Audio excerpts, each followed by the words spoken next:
The wind cultivator was a middle-aged woman. Her appearance was exceedingly ordinary, but compared to that reincarnation of the Tyrannosaurus rex that was her lightning-wielding counterpart, she considered pretty. She held a fan in her hand. With the slightest of movements, the surrounding air would start to ripple outwards, merging together to form little tornadoes. These tornadoes didn't rush straight at Zuan, which would have made it easy for him to avoid them. This was what led to Zuan's mistake. By the time he reacted, he had already been affected by the wind domain. Because of the slowing effects of this field, his sunflower phantasm grew sluggish, and the golden abacus beads, looking like maggots that chewed through flesh and bone, flew towards him again. Even though Zuan quickly brandished the Tai sword to protect himself, there was no way for him to block all of them. The beads struck him all across his body, releasing muffled thuds whenever they made contact with his body. The metal cultivator smiled as he saw his attacks land. He had deliberately avoided his opponent's vital areas this time, precisely because his orders were to capture Zuan alive. Despite this, the power contained in those beads was enough to completely strip a fifth-rank cultivator of any ability to move. According to their intelligence, Zuan's cultivation was around the fifth rank. However, as he looked on, his eyes suddenly widened. Not only did Zuan not fall, he even managed to peel the beads off of his body. Ow, that really hurts. Zuan weighed them in his hands. They really were made of gold. This dude has way too much money. He didn't waste a second, and stored them into his brilliant glass bead. He wondered how much these gold beads would sell for. The metal cultivator was stunned. He was about to order his abacus to continue its attack, but he discovered in shock that he had lost his connection to half of the beads. He quickly called back the remaining beads. Huge chunks were missing from the glittering golden abacus. Where did they go? The metal cultivator wanted to cry. This metal abacus was his prized weapon. He had spent a long time preparing the materials and forging it, but it had somehow mysteriously become like this. He glowered at Zuan. Is this your doing? You have successfully trolled solitary metal for 233 rage points. Zuan flashed a shy smile. You guys hurt me so badly. I've suffered so much, both physically and mentally. Isn't it reasonable to ask for some compensation? The metal cultivator almost fainted from anger. To hell with your compensation. Did you even suffer a single bruise from me? You have successfully trolled solitary metal for 999 rage points. He was also incredibly shocked. He could still recall the feeling of those beads hitting Zuan's body. It felt entirely different from the usual sensation of striking against flesh. Instead, it felt more like striking a wall. How was his body so sturdy?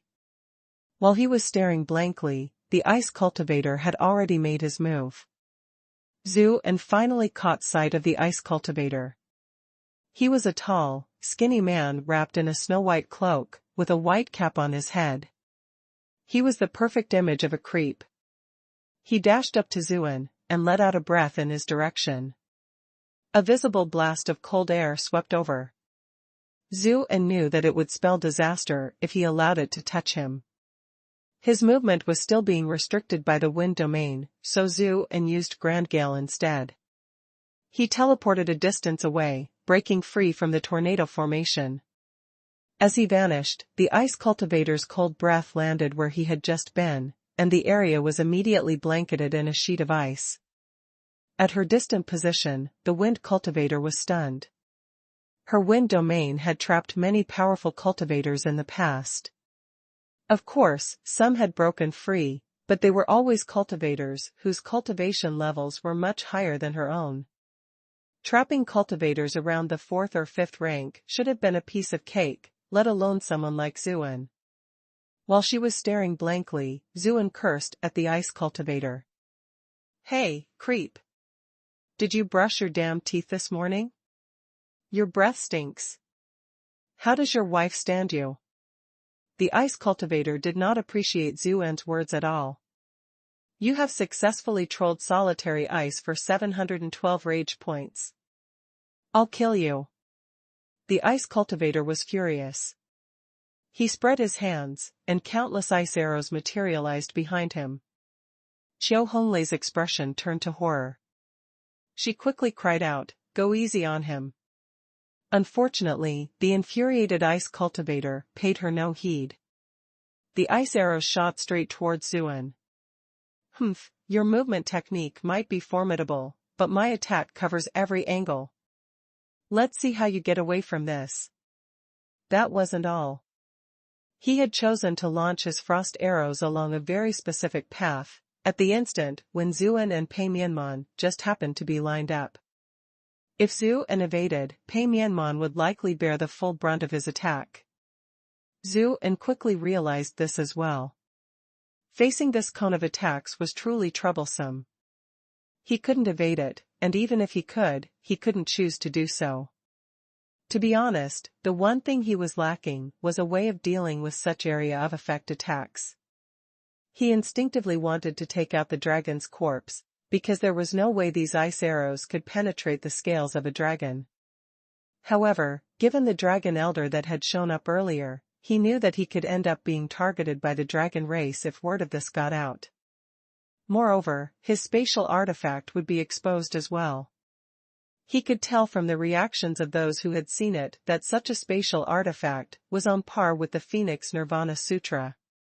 There were already enough people after his life, he really didn't need that number to go up. Just as he was at a loss as to what to do, a lamp suddenly rose into the sky, giving off a faint yellow light. Bathed in the lamp's yellow radiance, the ice arrows seemed to grind to a halt. A sweet fragrance wafted over. Xiao Honglei was already at Zuan's side, pulling him away. Behind him, Pei Mianman realized what was going on, and evaded as well. Only when they had vacated the area did the ice arrows seem to return to normal. They showered down in a large area. Zuan was speechless. No matter how strong his body was, those ice arrows would have probably still have turned him into a hedgehog. "Lady Saint." The ice cultivator immediately panicked when he saw Xiao Honglei help Zuan. Xiao Honglei raised her hand, stopping him from continuing. She then turned to look at Zuan. "Are you all right?" The other members of the Solitary Eight were about to rush over, but when they saw the saint of their sect next to Zuan, they couldn't bring themselves to attack. Breathing in her fragrance seemed to refresh Zuan's mind immediately. "How could I not be, now that you've come to save me? But aren't you scared that I might hold you hostage in such a situation?" Xiao Honglei smiled. "Will you really?" He was so close to her perfect face right now. Her delicate skin, those vivid eyes. It was enough to make any man go crazy. She really is a bloody fox demon. I've always been someone who knows his benefactors from his adversaries. You saved me earlier, how can I repay your kindness with aggression? Xiao Honglei smiled. It seems like I wasn't wrong when I realized I saw something in you. Zuan looked at that lantern in her hand. Your magic weapon is pretty good. What kind of weapon is it? It was as if time had stopped in that instant. This lantern really was quite special. That's a secret. I remember you used to say something like a secret makes a woman a woman. Xiao Honglei winked in a playful manner. Zuan was stunned. He hadn't expected this woman to be so quick-witted, and even articulate Vermouth's catchphrase, "One." Pei Mianman's dissatisfied voice interrupted this moment. The one called Zhu, are you done yet? We're out here facing death, but you're busy flirting with a girl? Zuan's face scrunched up in displeasure. Xiao Honglei smiled. It seems someone's jealous. Let's get back to the main matter at hand, then. Her expression grew serious. You should surrender. Surrender? Zuan snorted. That word doesn't exist in my dictionary. Xiao Honglei wasn't upset by this, but continued, don't be in such a hurry to refuse. Take a look at the situation for yourself. Even if we keep fighting, there's no way you can defeat us. Then again, say you reveal all your trump cards and somehow manage to escape on your own, there's no way the rest of them will be able to do the same. Zhu and clearly saw the danger that the rest of his group was in. The members of the Solitary Eight were all at the peak of the 6th rank, and some of them had even reached the 7th rank. Pei Mianman was only at the 6th rank, while Jingdan was at the peak of 5th rank. They had been wounded in the previous battles as well, which made it difficult for them to continue fighting these higher-ranked experts. If not for Pei Mianman's extraordinary flames, the two of them would have been captured a long time ago. Even so, they were in a very tight spot. As for the Sang family, they were in an even worse state. They were just barely holding on, thanks to the seriously wounded Sang Hong. When it came to Sang Qian and Sang Qian, their actual fighting strengths were considerably weaker than both Pei Mianman's and Jingdan's. When it came to him, he knew that he was barely holding on against the metal, wind, and ice cultivators, let alone finding a chance to retaliate. Sigh, if I had known that this was going to happen, I would have asked Yun Yuqing to stay a little longer. The situation would be much easier to deal with if she were still here. However, he quickly dispelled this thought. After all, there were just too many people pursuing him. Yun Yuqing had already saved him once. Was he supposed to rely on her to save him for the rest of his life? Noticing his silence, Qiu Honglei continued, "You don't need to be too worried about surrendering either. We won't harm you." You should be able to tell from what had gone on earlier that all of them were holding back. Zhu and snorted. Isn't it just because they want me to hand over the Phoenix Nirvana Sutra to your sect master? Qiu Honglei smiled. I won't refute that. Then again, everyone in the world is looking for you right now, not just our sect master. However, our holy sect is different from the other powers. The other powers will surely torture you for the technique, then kill you to silence you. However, our sect master has always treasured those with talents. He wants to gather all like-minded people to his side. If you prove yourself capable, you'll definitely have a promising future in our holy sect. Zhu and frowned. But I still need to offer up the Phoenix Nirvana Sutra to your sect master first. Qiu Honglei looked at him calmly, then said, "Ah Zhu, you must understand that holding on to a treasured item will only get you into trouble, unless you possess enough strength to deal with all other powers. However, you clearly do not possess the necessary level of strength right now. Our sect master can shelter you and ensure your survival. That is the best I can offer you." Zhu understood what she was trying to say. His current situation seemed like one of absolute despair, and that made her conditions extremely favorable. After all, his life was surely forfeit if he were captured by any other power. If it wasn't for his good relationship with Qiu Honglei, he would probably wind up dead even if he fell into the hands of the devil sect. It didn't seem appropriate for him to refuse such conditions. "Thank you, Lady Qiu. Even though you did not mention it explicitly, I know just how much you've done for me." Zhu clasped his fist. Unfortunately, he had his own plans, and he harbored no illusions that the sect master of the devil sect would actually allow him to leave. Qiu Honglei snorted lightly. "As long as you know." The other three girls were completely stunned by the playful tone in her voice. She seemed to realize that her behavior was a little strange as well. With a light cough, she let her smile fade. "Does that mean you agree?" Zhu shook his head. "I've already become accustomed to living a free life. I really do not wish to serve under another." Qiu Honglei's expression turned chilly. She turned around and gave the order to the Solitary Eight. "Kill them all."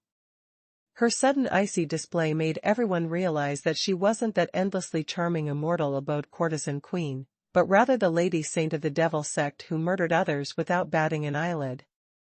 Understood. The metal and ice cultivators were already gritting their teeth in anger. Now that they had been given the order they craved, they rushed forward with malicious smiles. Zuan was just too hateful, but they couldn't do anything to him because of the sect master's orders and the Lady Saint's protection.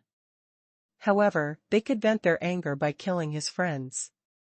Sang Qian immediately panicked when he saw these three coming towards them.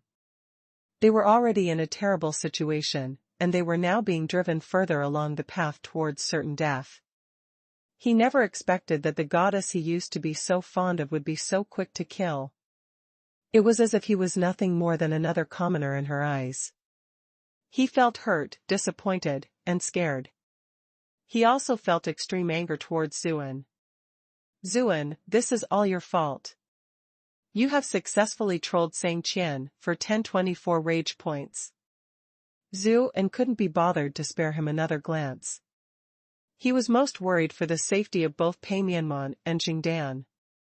He instinctively tried to rush over to aid them, but he was stopped by Qiu Honglei. You'll have to get past me first if you want to go there. Qiu Honglei stood in his way and calmly raised her lantern. Zuan's head began to ache. Qiu Honglei was an extremely mysterious person, and her cultivation was around the 5th rank, perhaps almost reaching the 6th rank. There was her mysterious lantern as well. Getting past her would be no easy task. He knew that Pei Mianman and Jingdan were both injured. He didn't dare hesitate any longer. He immediately said, "Fine, I agree. I'll go with you, but let them go." That's more like it. A smile cut through Qiu Honglei's frosty expression. It seemed to melt through all the iciness in an instant. Whatever small amount of anger Zuan had felt also vanished in smoke when he saw the beautiful, smiling woman in front of him. Sigh, I guess I'm still a sucker for appearances. Qiu Honglei turned around and gave the order for the solitary 8 to let Pei Mianman and the others go. However, the lightning cultivator frowned and said, "Lady Saint, these people will reveal information on Zuan and the whereabouts of our sect if we let them go. This will cause more trouble for us." The ice cultivator was quick to agree. Indeed. If we don't silence them, there will soon be countless cultivators coming after our holy sect.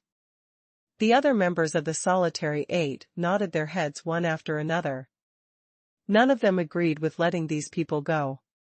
After all, they were the ones with the advantage right now. There was no reason to let them go. Qiu Honglei was troubled as well. She knew that eliminating these witnesses was the sensible choice. However, from an emotional standpoint, she had just promised Zuan not to do so, and those two girls looked important to him as well. If she really killed them, it might cause irreparable damage to her relationship with Zuan. Zuan immediately placed a blade against his own neck when he saw her hesitation. If you all dare touch them, I will kill myself immediately. Let's see how you explain things to your sect master then. Azu. Both Pei Mianman and Jingdan panicked when they saw this. Unfortunately, the lightning cultivator stopped them from rushing over to him. Qiu Honglei wanted to stop him, but Zuan quickly backed away. Don't try to take my sword. Even if I can't defeat you, I still have the ability to choose death on my own. I refuse to believe that the brat will end his own life, the ice cultivator said. Shut up. Qiu Honglei glared at him. Even though she knew Zuan well and didn't think that he would kill himself, she couldn't take such a risk. Besides, she had a good enough reason to counter any objections, so there was no need to go to such extremes. She said in a firm voice, "Our mission is to bring Zuan back with us. Nothing else is more important. Release them." The solitary 8 looked at each other in dismay. Even though they were all stronger than Qiu Honglei, she enjoyed a special status, and she was also the sect master's disciple. They couldn't afford to offend her. They also had no desire to face the sect master's wrath if something really did happen to Zuan. As such, even the lightning and ice cultivators, who had voiced the strongest objections, did not press the issue. They both gestured for Pei Mianman and the others to leave. Sang Qian felt as if he had been granted a great amnesty. He took off immediately, carrying his father on his back.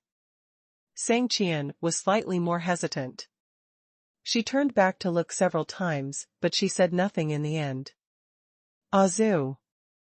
Pei Mianman and Jingdan clearly weren't willing to see Zuan taken away by the devil sect. They both cried out and tried to rush over to him. Zuan stopped them. Stay away. You guys can't save me, even if you stay behind and give up your own lives. Don't let my sacrifice be meaningless. Seeing that they were about to say something further, he sent them a voice transmission via key. You silly lasses, can't you run off first, find some help, and then rescue me later? The two girls were stunned when they heard what he said. They subconsciously exchanged looks, then said, okay. Zhu, please take care of yourself. Pei Mianman deliberately locked eyes with Chiu Honglei. Miss Chiu, you'd better take care of him. I will definitely kill you if something happens to him. Chiu Honglei rolled her eyes. Humph, I don't even think you can defeat me. Stop acting so smug just because you've got a big chest. Sang Qian, who was still nearby, couldn't help but glance at Chiu Honglei's chest. Yours isn't that small either. Why are you pretending to be jealous? Annoying. How are people like me with ordinary chests supposed to feel? Pei Mianman snorted. If you have the skill, then fight me one-on-one. Chiu Honglei gave her injuries a look and shook her head. She smiled ambiguously and said, forget it. You're wounded. Besides, you won't admit defeat even if I win. Also, someone might feel heartbroken if I end up hurting you somewhere. Pei Mianman's face heated up when she saw Chiu Honglei's eyes wander about Zuan's body. She knew what condition she was currently in, and calculated that she didn't have much of a chance of beating her. She didn't press the issue further. Zuan also used this chance to speak up. Enough, enough. Hurry up and leave already. Get some rest and recover properly. Pei Mianman grunted in acknowledgement, then left with Jingdan. Many members of the Solitary Eight watched regretfully as the two girls left. Those two women were both excellent specimens. Letting them go really was a waste. The Devil Sect welcomed all sorts of people, which was why they weren't exactly bound by a strict moral code, especially when it came to this issue. Given how beautiful Pei Mianman and Jingdan were, it was inevitable that some of the members would have impure thoughts. Under different circumstances, they would have tried to seize those two girls in secret and enjoy themselves for a while. Unfortunately, the sect master had given them an important mission, and there were eyes everywhere, so none of them dared to take the risk. The lightning cultivator snorted in dissatisfaction when she saw her companion's expressions. She cursed those women for being so flirtatious and feminine. To her, letting them go was a perfectly reasonable choice. After the two girls had left, Chiu Honglei looked back at Zuan please. The lightning cultivator took out some chains to bind Zhu and frowned. Isn't this a recruitment? Is this how your sect treats your guests? Chiu Honglei stopped the lightning cultivator. Young Master Zhu is the sect master's guest, and he has chosen to stay behind on his own. There is no need to bind him. The lightning cultivator frowned. What if he tries to run? Chiu Honglei looked at Zhu and I don't believe Zhu would cause me any trouble. Her large eyes were so beautiful, it was inconceivable that any man could bear to hurt or disappoint her. However, Zuan was already used to being around all sorts of beauties, so his resistance to such temptations was rather high. That might not be so. That's why, if you don't want me to run, Lady Chiu has to watch me real closely. Shameful. The lightning cultivator was furious. The lady saint of our sect shall not be sullied by a man like you. You have successfully trolled solitary lightning for 444 rage points. Zuan was speechless. Just who was it that sent Chiu Honglei to the immortal abode? There were so many people fawning over back then. Why didn't I see you tearing that place down with your hammer? Chiu Honglei smiled and said, "Solitary lightning, there's no need to worry. Zuan is my friend, and he likes to joke around. There is no need to take his words seriously." The other solitary 8 members had thoughtful looks on their faces as they listened to their lady saint defend Zuan over and over again. Who knew how many admirers Chiu Honglei had back in the sect? Many of the higher-ups had publicly declared their intent to pursue her, yet no one had ever managed to get so close to her. Furthermore, given her special status, even those big shots didn't dare to go too far. That was why she had always seemed like an unattainable treasure in everyone's eyes. But now, this random brat had appeared, and seemed so close to her. If news of this got back, even if the sect master didn't choose to kill him to safeguard the Phoenix Nirvana Sutra, the Lady Saint's endless pursuers definitely would. Chiu Honglei said to Zuan, "Ah Zu, is this enough to make you feel at ease?" Zuan gave her a look that was full of emotion. "Honglei, you're really too good to me. I don't know how to repay you. How about I offer you my body?" Ahem ahem, Chiu Honglei knew of his special traits, and quickly cut him off. "Enough, enough, it's time to set off. Let's return to the sect as soon as possible." Zuan chuckled and asked in passing, "Honglei, is your sect master male or female? Is there anything he is fond of? Or anything he dislikes? How many meals does he eat every day?" Chiu Honglei felt a growing headache. "Why are you asking about all that? I don't want to accidentally piss him off and lose my head over it. If possible, I'd also like to prepare some gifts to get closer to him." Zuan said all this as if it was only right, and to be expected. Chiu Honglei snorted and said, "Obediently handing over the Phoenix Nirvana Sutra would be the best present of all." "Of course," Zuan agreed, "but I am also hoping that your sect master is female. I've always been a ladies' man, you see. If your sect master is a guy, he might feel jealous and hate me."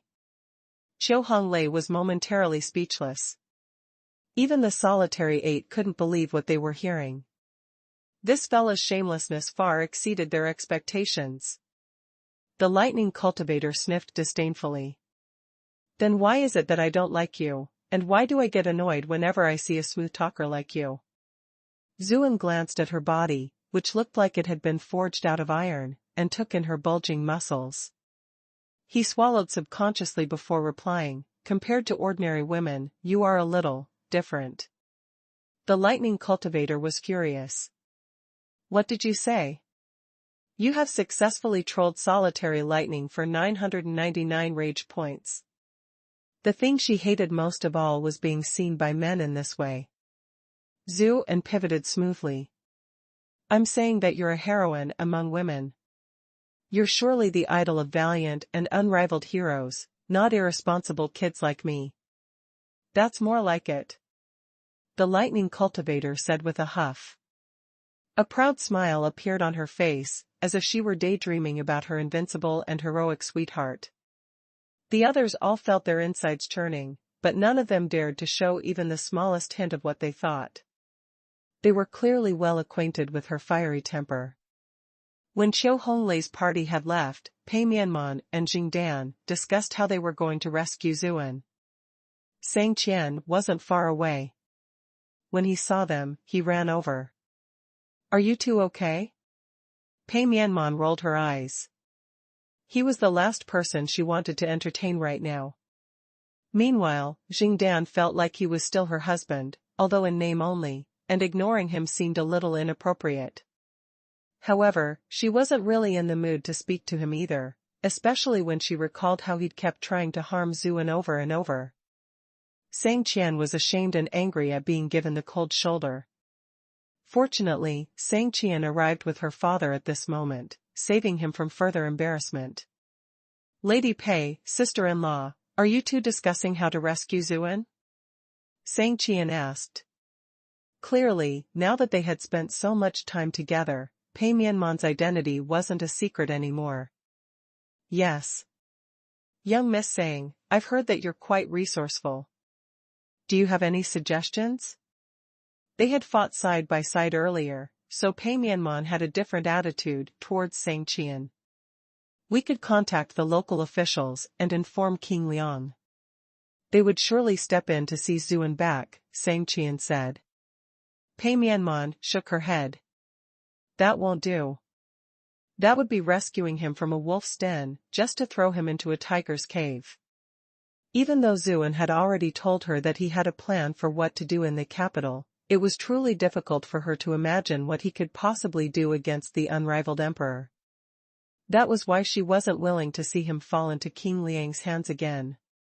Sang Qian stayed quiet for a moment, then said, "In that case, we can only save him ourselves.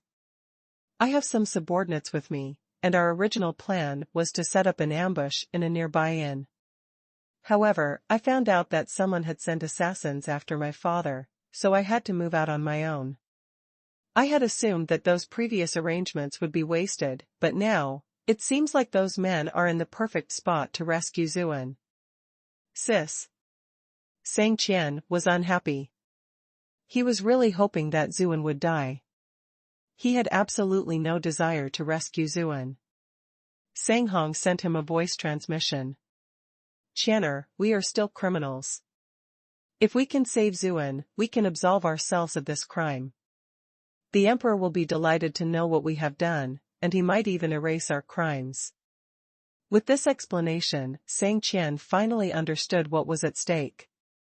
He replied with a grunt, but his heart was still filled with a sense of injustice. Zheng Dan couldn't help but say, "Those fiends from the devil sect are all really strong. Will we be able to defeat them?" Sang Qian smiled. "Sister-in-law, there are many matters in this world that can be taken care of without using force, but wit." Wit? Zheng Dan was confused. "Let's head to that small town first," Sang Qian said in reply. "They will have to pass by it as well. I'll explain matters along the way. But those devil sect fiends have cultivations that are higher than ours, and they left earlier as well. Will we make it in time if we leave now?" Pei Mianman was a little skeptical. Sang Qian quickly reassured her. "Earlier on, I learned about a small path between the mountains from some local hunters in town, which is much shorter than the main path. That was the path I took to get here. If we follow this path, we should be able to reach town first." Pei Mianman's eyes lit up. "All right, then. Let's get moving." They made their way through the forest. Sang Qian doggedly tried to start a conversation with Pei Mianman along the way. "Miss Pei, why must you get involved in all of this? Are you carrying out the Pei clan's will?" Pei Mianman shook her head. "I am merely acting on my own. I do not represent the Pei clan." "Then Miss Pei really is a paragon of righteousness," Sang Qian said in praise. "I've heard that Miss Pei and Miss Chu are close friends, and it seems Miss Pei was really eager to help out once you heard that something had happened to Miss Chu's husband." "You're too kind," Pei Mianman said with a gentle snort. She didn't look at all pleased. Sang Qian was clearly trying to say that Zuan was Chu Qian's husband, and that she should not harbor any thoughts about him. Sang Qian's eyes couldn't help but wander towards her chest, which was gently rising and falling because of her irritation. He swallowed. This woman really is top-notch. She's so pretty even when she's angry. "Is there anything else you need, young master Sang?" Pei Mianman was rather annoyed. His wandering eyes did not go unnoticed. If they weren't relying on Sang Qian's help to rescue Zuan, she would have snapped his head off by now. "Miss Pei, you don't need to worry. If you find yourself in any danger later, I will surely rush to your aid." Sang Qian could feel that he was in a much better condition, now that the medicine's effects had spread through his body, and his usual arrogance returned. Pei Mianman smiled. "Thank you, young master." Then again, young master Sang, shouldn't you be protecting your fiancé instead? Zheng Dan was none too pleased by this. "That dude was clearly bothering you, why do you have to start causing trouble for me?" Sang Qian glanced at Jingdan and said resentfully, I do not believe Miss Jing needs me to worry about her. It was obvious that he didn't like seeing his fiancée's anxious desire to save another man. Jingdan smiled, but she didn't say anything. Her relationship with the Sang clan was ruined beyond repair, but she felt not a single shred of regret. Sang Qian ran over to Pei Mianmon's side to chat her up. Meanwhile, Sang Qian was completely speechless when she saw this. Is my brother stupid? His attempts at flirting are just too clumsy. Pei Mianmon finally had enough. She found Sang Qian and asked her about the plan. Miss Sang, what did you mean when you said we were going to outwit them? Sang Qian was grateful for the distraction. Her big brother's clumsy display was hurting her eyes. She quickly laid out what she had in mind. Their cultivation ranks are higher than ours, so a direct confrontation wouldn't work. That is why we need to use other methods. For example, poison. Poison? Pei Mianmon frowned. Those devil sect cultivators are all powerful individuals, though, and regular poisons will likely be useless against them. Let alone the fact that they are all ruffians who have extensive experiences with using underhanded means. Our chances for success are slim at best.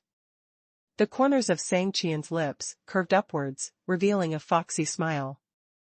That's why I've gone through quite a bit of effort to procure some monarch's loyalty. Monarch's loyalty? Zheng Dan, who had been listening quietly the entire time, exclaimed in surprise.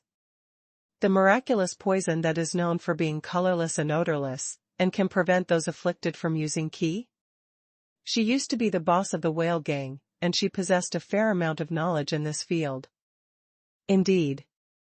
With such a poison at our disposal, it doesn't matter how powerful those devil sect cultivators are, Sang Qian said proudly. Pei Mianmon's mood improved considerably. Now that there was a hope of rescuing Zhu in the capital is full of rumors of Miss Sang's wisdom. Indeed, it seems Miss Sang is as brilliant as expected. Sang Qian's face reddened. These are small, simple tactics. They're nothing special. Their group hurried towards the small town. Not long after they arrived, another carriage slowly entered the town. Lady Saint, let's stop here to rest and reorganize, Solitary Lightning said. All right. Make sure to stock up this time. We won't be making another stop. After this, we'll be heading straight back to the sect. The faster we bring him back, the fewer potential headaches we'll face, Qiu Honglei replied. Understood. The other Solitary 8 members cheered. They held high positions in the sect, and they were used to leading comfortably lavish lifestyles. They had had to put up with quite a bit of discomfort during this mission, and were looking forward to some rest. Qiu Honglei turned around to give Zhuan a playful look. Why do you keep looking at me? You've been staring at me the whole journey. It's because you're pretty, of course. Zhuan sighed in satisfaction. I was quite stressed out by all that had happened, but my mood instantly improved once I had you by my side. Qiu Honglei snorted. You rascal, I see that your mouth is as slick as ever. Even though that was what she said, her brows betrayed her inner delight. It really was quite strange. She was praised wherever she went, by many who had much greater literary talent than Zhuan, and yet she felt nothing when they spoke. The carriage suddenly came to a stop. Solitary Wind's voice came from outside. Lady Saint, we've arrived at the tavern. Qiu Honglei accompanied Zhuan out of the carriage. Zhuan looked at the words 4 Seas and above him, and a thoughtful look came over him. He remembered that the casino that the Sang clan and Jing clan had run was also named 4 Seas. He'd even won 1,000,000 taels of silver from them once. Is there something wrong with the name? Qiu Honglei walked over to him and asked, curiously. It's nothing. The name just evokes a feeling of familiarity. Zhuan chuckled and strutted inside. Waiter, we're ready to order. Solitary Lightning and the others rolled their eyes. This kid really did not have a single shred of decency. Coming. A waiter quickly rushed over with a towel. Zuan was just about to order when a thought occurred to him. He turned around to look at Qiu Honglei. You guys are covering everything for this trip, right? Qiu Honglei's mouth fell open in shock. Despite that, she still replied, but of course. The young master is our esteemed guest, so this meal is on us. That's good, then. Zuan then turned to the waiter and said, I want stewed bear paws, braised camel humps, stir-fried tiger's tails, shark's fin abalone soup. The solitary 8 felt their eyelids twitch vigorously. Was this kid deliberately trying to rip them off? Fortunately, the waiter had a troubled expression. Our humble establishment doesn't serve such precious dishes, he said. You guys don't even have these dishes? Zuan looked unhappy. Then what do you guys have? The waiter, having seen Zuan's outburst earlier, didn't dare show any disrespect. He quickly replied, we have roast lamb, roast pork, tender steak, roast chicken, stewed goose, duck and soy sauce. After he had gone over their entire menu, he asked with great expectation, what does our esteemed guest wish to order? What do I want to order? Are you looking down on us? Look at those fellows over there, do they look like they're broke? Zuan pointed at the solitary 8. Give us one of everything you just mentioned. If you even skip out on even a single dish, it'll only mean that you're looking down on them. Ah? This waiter was stunned. He had never seen this way of ordering before. Every single member of the solitary 8 looked as though they had eaten a mouthful of shit. If they stopped Zuan, it would only make them look stingy, yet they couldn't suppress the anger they felt. You have successfully trolled the solitary 8 for 233. 233, 233. In the end, it was Qiu Honglei who stepped in impatiently. Enough, don't listen to him. Just give us some of your best dishes. Even though she said she would only order some of their best dishes, she ended up ordering quite a bit, but not so much as to be wasteful. The waiter looked blankly at Qiu Honglei, clearly enamored by her beauty, and only snapped out of his daze after she called him a half-dozen times. He said with a reddened face, got it. Zuan chuckled. Honglei, your charm really is unmatched. Forget about the waiter, everyone in this inn is sneaking looks in your direction. Stop teasing me already. Qiu Honglei rolled her eyes. She was more than accustomed to this. Hurry up and eat so we can get moving. Soon afterwards, the table was covered in piping hot food. The stomachs of the solitary 8 were already rumbling with hunger. They were just about to eat when Qiu Honglei noticed a figure in the distance. She stopped her companions. Wait. What's wrong? The solitary 8 looked at her. Qiu Honglei recalled the figure that had just flashed across her vision, and she grew suspicious. Test the food. The solitary 8 weren't clueless newborn hatchlings, and quickly caught on. One of them took out a needle to test out the food, but the needle did not change color. It hadn't detected any poison. Zuan was speechless at the lack of knowledge in these backward civilizations. Silver needles only detected sulfides. The only way the silver needles would react is if the container that stored the poison wasn't airtight, allowing some sulfides to appear in the arsenic. Many poisons don't even contain any sulfides. A silver needle won't cut it. Something's not right. There is definitely something wrong with this food, Qiu Honglei said decisively. The rest of them turned to look at solitary wood. Zuan was curious. Why were they looking at him? The green-haired man, solitary wood, placed his little finger into the soup and licked it. He closed his eyes, as if in deep thought. A moment later, he said with an icy voice, Monarch's loyalty. I might not have been able to detect it without Lady Saint's warning. Zuan was stunned. So, would element cultivators have an affinity with poisons? Thank goodness Snow didn't try to poison me back then. What? The other's expressions grew dark. Solitary Lightning was even more furious.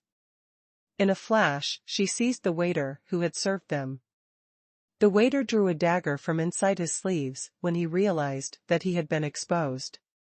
Unfortunately, he was no match for a powerful Solitary 8 member from the Devil's Sect. Solitary Lightning grabbed his throat. Speak. Who prompted you to do this?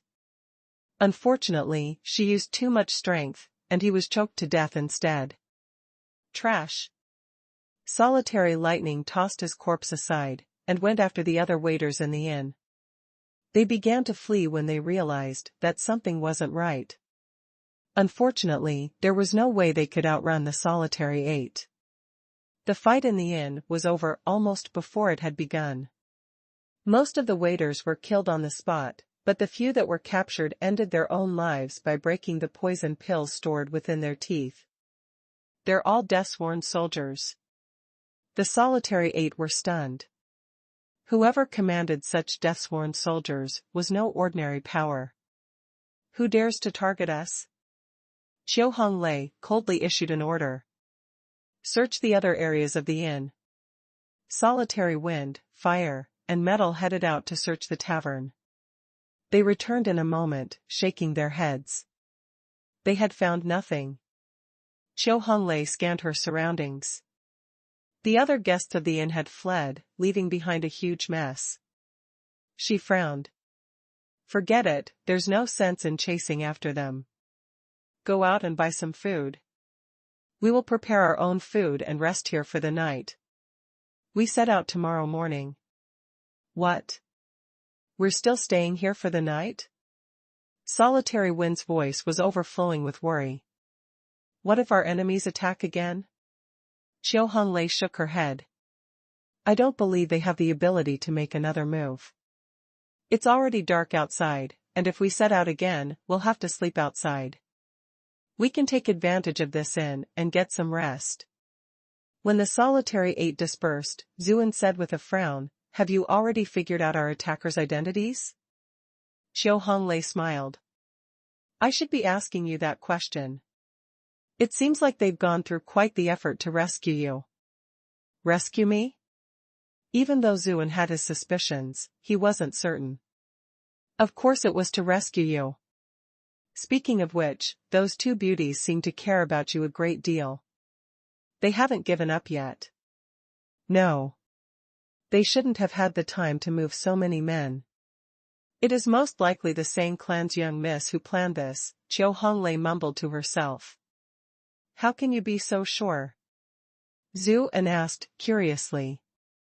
Because I saw Sang Qian just now. Qiu Honglei smiled. If she hadn't noticed him all of a sudden, they might have been poisoned already. Monarch's loyalty, huh? It seems they're quite formidable, managing to get their hands on such a precious poison. Sang Qian? Zhu An frowned. Did that fellow do it on purpose? He probably revealed himself because he doesn't want me to be saved. His expression darkened considerably. He and Sang Qian were enemies to begin with, so he already knew that Sang Qian wanted to kill him. But if you're going to do it, then do it openly. Why do you have to resort to despicable methods, and send so many people to their graves? This made Zhu An extremely angry. He came from a civilized world, after all. This was the first time he had seen so many people die for his sake, and he felt awful inside. Even though these people had died at the hands of the Solitary 8, he didn't blame them. They had their own mission to carry out, after all. This was a world where the strong preyed on the weak, it was either kill or be killed. Each person had to rely on their own skill and ability. That was just the way it was. However, Sang Qian was the one to blame for these deaths. Serious killing intent surged within him. He had made up his mind. He was going to take that man's life the next time they met, no matter what. He would no longer show consideration for Sang Hong. It took him a while to finally calm down. When he did so, he said in a low voice, "I want to ask you for a favor. As long as it's within my abilities, sure." Even though Chiu Honglei had noticed the sudden change in him, she didn't know what had triggered him to act in this way. "I want to bury these men and let them rest in peace." He looked at the corpses strewn about the place. His tone was extremely sad. Chiu Honglei felt troubled. "I didn't bring any servants along with me, and I don't believe the solitary 8 will be willing to do that." Zuan shook his head. "It's all right. I'll do it myself." "Why?" Chiu Honglei was rather surprised. She didn't understand why Zuan would do this. "Even though I don't know them personally, they died trying to save me. This is all I can do for them," Zuan said quietly. Chiu Honglei fell silent. She was the saint of the devil sect, and someone who had enjoyed a high status from as far back as she could remember. Even in the 2 years she'd spent in the immortal abode on an undercover mission, she'd had endless servants at her disposal, to order around as she saw fit. This was something that she'd never had to worry about. She wasn't the only one in the world like this. The noble elite of this world and other powerful cultivators did not grasp the concept of human equality. Many people weren't even human in their eyes, just slaves, servants, or pawns. That was why she hadn't understood Zuan's reaction at first. However, as she watched him dig one grave after another in the rear courtyard and then carefully bury those death-sworn soldiers, something changed within her, and she was extremely moved. "I'm sorry," Chiu Honglei apologized. "In a way, these people had died because of her." Zuan shook his head. "They wanted to poison all of you, so it was inevitable that you would kill them. That is why I don't blame you for it. Instead, there's only one person to blame." Chiu Honglei was an intelligent woman, and she immediately understood what he meant. "You're talking about Sang Qian, aren't you?" Zuan didn't reply, but went about burying the corpses, his face deathly serious. Then, he found a board and began carving. "A grave for loyal men, set up by Zuan." Chiu Honglei watched Zuan's lonesome figure. It suddenly occurred to her that she didn't actually understand this man at all. Elsewhere, the Sang family members, Pei Mianman and Jing Dan, were fleeing for their lives. They knew that there was no way they could defeat the devil sect now that they had been exposed. When they were finally in the clear, Sang Qian gave Sang Qian an angry look. "Why? What do you mean, why?" Sang Qian seemed to be trying too hard to look natural. Sang Qian said, "If you hadn't shown yourself to Chiu Honglei, they would never have realized that they were being poisoned. There would have been no need for those death-sworn soldiers to sacrifice themselves. Do you know how much our Sang clan invested to nurture them?" Sang Hong's expression was dark as well. The Sang clan wasn't as established as many of the other clans, and they didn't have as many death-sworn soldiers. These few were more or less all they had. Sang Qian said disapprovingly, "I didn't foresee that this would happen either. How am I supposed to know that woman Chiu Honglei would be sharp enough to notice me?" Pei Mianman was furious. "Did you do it on purpose? You've wanted to kill Zuan from the very start." Jing Dan's eyes became as cold as ice, leaking out a hint of killing intent. Sang Hong's voice also grew heavy. "Qianer, you've really disappointed me. I don't care if you want to kill Zuan, but did you have to do it now? You've even cost our clan so many death-sworn soldiers. Being vicious and merciless is all well and good, but stupidity cannot be tolerated." Sang Qian erupted in fury. Fine. It's all my fault. Since all of you think that Zuan is so great, then go make him your big brother, and make him your son. I've had enough." He turned around and ran off. Sang Hong subconsciously took a step after him, but he let go of the idea. Instead, he stopped Pei Mianman and Jing Dan from pursuing him as well. Sang Qian's figure quickly vanished from sight. He ran at full speed, getting angrier the more he ran. He stopped at the edge of a cliff and yelled out curses at Zuin, venting all of his anger and frustration. You have successfully trolled Sang Qian for 999. 999, 999. Just then, he heard a bewitching female voice. Handsome young man, I take it you know Zuin? Sang Qian whipped his head around. Had he been so angry that someone had approached him unnoticed while he was cursing Zuin? However, once he laid eyes on the newcomer, he immediately exhaled in relief. It was a middle-aged Taoist nun. She was dressed in a yellow Taoist robe, and held a snowy white horsetail whisk in her hand. It seemed wrong to call her middle-aged. Her face showed no signs of aging, yet there was no way she was a young lady. She exuded an aura of maturity that a young girl couldn't possibly emulate.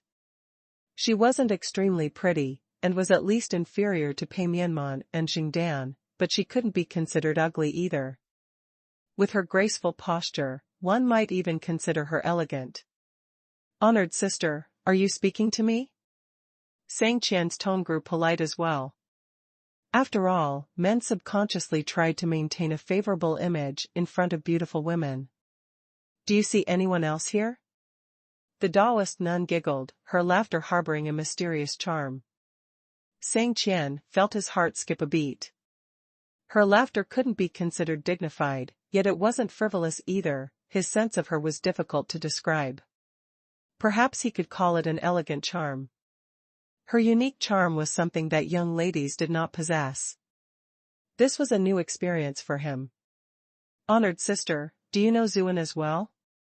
Instead of losing his mind, Sang Qian grew more vigilant. I do not. However, I heard you cursing him rather loudly, so he must not be a good person, that Taoist nun said. Sang Qian felt joy ring out in his heart. After all, everyone seemed too eager to praise Zhu and right now. Pei Mianman liked him, his fiancée was enamored with him. Hardest of all to accept was that his father and little sister had even spoken up for him again and again. Sang Qian was about to go crazy. Now that he'd finally heard someone speak up for him instead, he was moved to the brink of tears. Honored sister, you're absolutely right. That Zuin is utterly despicable. Sang Qian cursed him again. Just what did he do to make you so upset? That Taoist nun said with an ambiguous smile. Could it be that he has stolen your wife? That's not it. Sang Qian's face flushed entirely red. Even though Jingdan and Zuin seemed to share a close relationship, he didn't believe that things had progressed that far. In any case, even if something had happened between them, which man would personally admit to such a shameful thing? He's just really annoying. The Taoist nun smiled and remarked, if you find him that annoying, then confront him face to face. Cursing him behind his back doesn't seem like something a valiant man would do. Sang Qian's face heated up. Who said that I didn't? I just failed, that's all. To stop her from prying further, he quickly asked, why are you here, honored sister? These mountains are quite dangerous, and there are many vicious beasts roaming about. Even if you run into other humans, they're most likely to be bandits. The Taoist nun sighed. People like me must walk our own path to gain wisdom, so we are called to roam these mountains. I've been lucky so far, and haven't run into any vicious beasts yet. As for bandits, I wonder if you are one of them. Sang Qian stuck his chest out and declared quickly, of course not. I am actually a court official in charge of apprehending criminals. Oh? A bizarre expression flashed across the Taoist nun's eyes. So you were a military officer. I apologize for my disrespect. Sang Qian was elated to hear her praise. He suddenly found this woman much more lovely. Who cares about Jingdan, or Pei Mianman? Both of you can screw off. The hormones within him began to stir. He quickly said, honored sister, where are you headed? I can accompany you if you need protection. You, protect me? A strange look came into her eyes again. Of course. You might not know it from looking at me, but I'm a sixth-rank expert. Those bandits and vicious beasts are no match for me. Sang Qian continued his boasting. He had to assure this woman that he was powerful and get on her good side. Sixth rank? You're so strong. The Taoist nun covered her mouth in apparent surprise. Actually, my dad is even stronger. He's a cultivator at the peak of 8th rank. Sang Qian wanted to exaggerate and say that he was 9th rank, but he didn't have the confidence. The Taoist nun chuckled. Young master, it seems you come from quite a distinguished family. Sang Qian was extremely pleased with himself. Who knew how many distinguished daughters he had courted over the years just by relying on his outstanding clan and his own status? A Taoist nun like her who was used to a simple, frugal life would be no challenge at all. You still haven't told me where you're going. If you're traveling a long way, I can accompany you. He had already made his decision. No matter her destination, he was going to say that it was along the way for him. He would keep her company and get close to her. For someone with his charm and skill, it would be a walk in the park. As for his father and little sister, he didn't want to go back to them just to be mistreated again. At worst, he would just reunite with them in the capital. He subconsciously looked the woman over. He could vaguely make out her graceful outline even through her loose robes. Even though this woman wasn't as pretty as Pei Mianman and Jingdan, she possessed a powerful allure that made him want to ravage her. His heart began to beat wildly as he played out various scenes in his mind. That Taoist nun seemed to sense the burning passion in his eyes.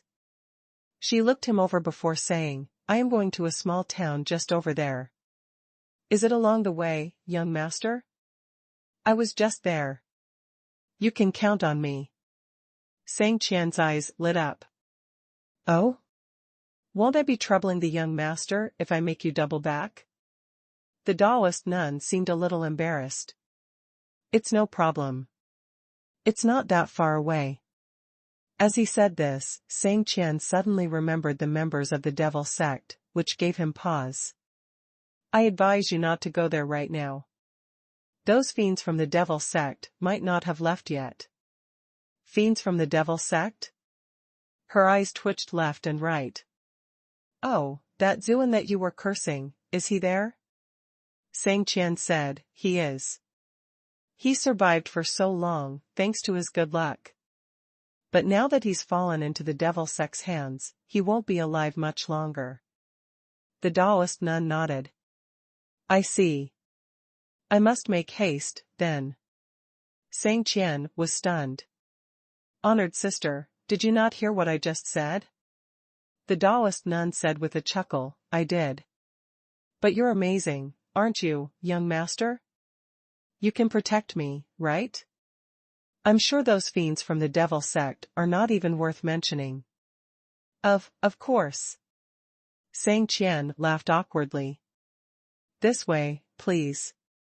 After they had walked for a while, that Taoist nun suddenly stopped. We seem to be going in the wrong direction. Sang Qian stared at her. Of course it's the wrong direction. Do you think I'm stupid? I finally managed to escape from the clutches of the devil sect, why in the world would I go back? I know a shortcut that's a little faster. Fear crept into the Taoist nun's voice. Young master, please don't deceive me. This path takes us further and further away. What if we run into some nasty people? Sang Qian laughed and said, I'm here to protect you, aren't I? That Taoist nun blinked. But what if the young master is also a bad person? Sang Qian's breath caught in his throat. Before he could come up with a reply, the Taoist nun burst out laughing. I'm just joking with you. Young master, how could someone like you be a bad person? Sang Qian laughed. But of course. As they walked a little more, Sang Qian suddenly said, I wonder. Since I am escorting you and offering my protection, how are you prepared to repay me? The Taoist nun smiled and said, "What do you have in mind, young master?" Seeing the playfulness in her expression, Sang Qian could no longer resist. He immediately pulled her closer to him. "I want you, of course." That Taoist nun turned pale, and she quickly pushed him away. "Young master, please do not be like this." Sang Qian laughed out loud.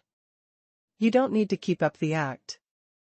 I don't think you're a proper Taoist nun either, since you've been teasing me this whole time.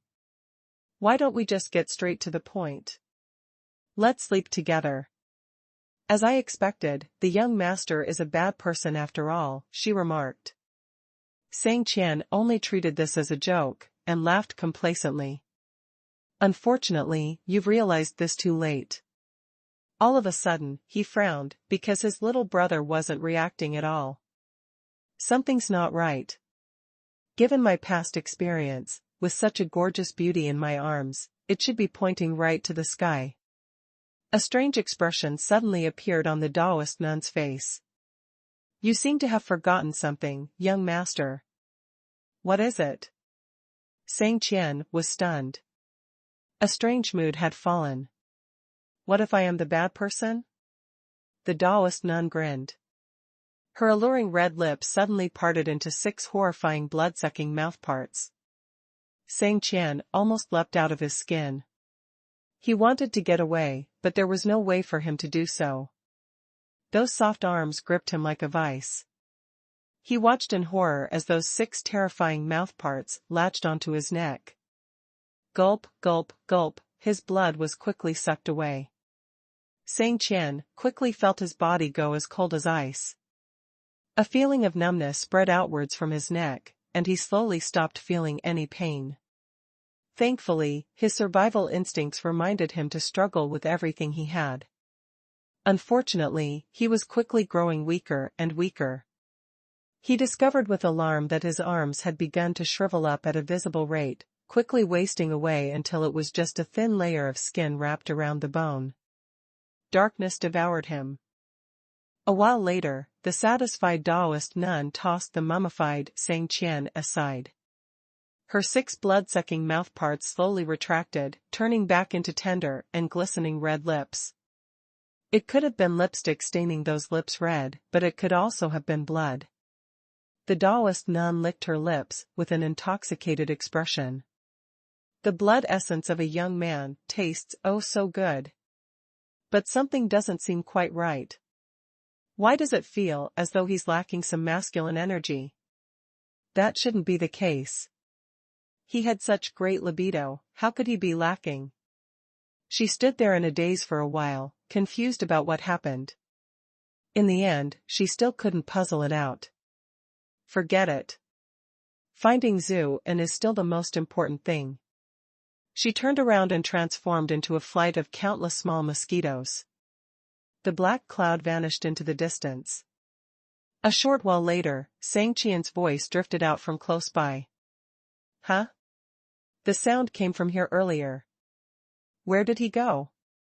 After the father and daughter of the Sang clan had stopped Pei Mianman and Jingdan, they consoled them, promising that they would continue to help them rescue Zuan. Only then did their anger subside somewhat.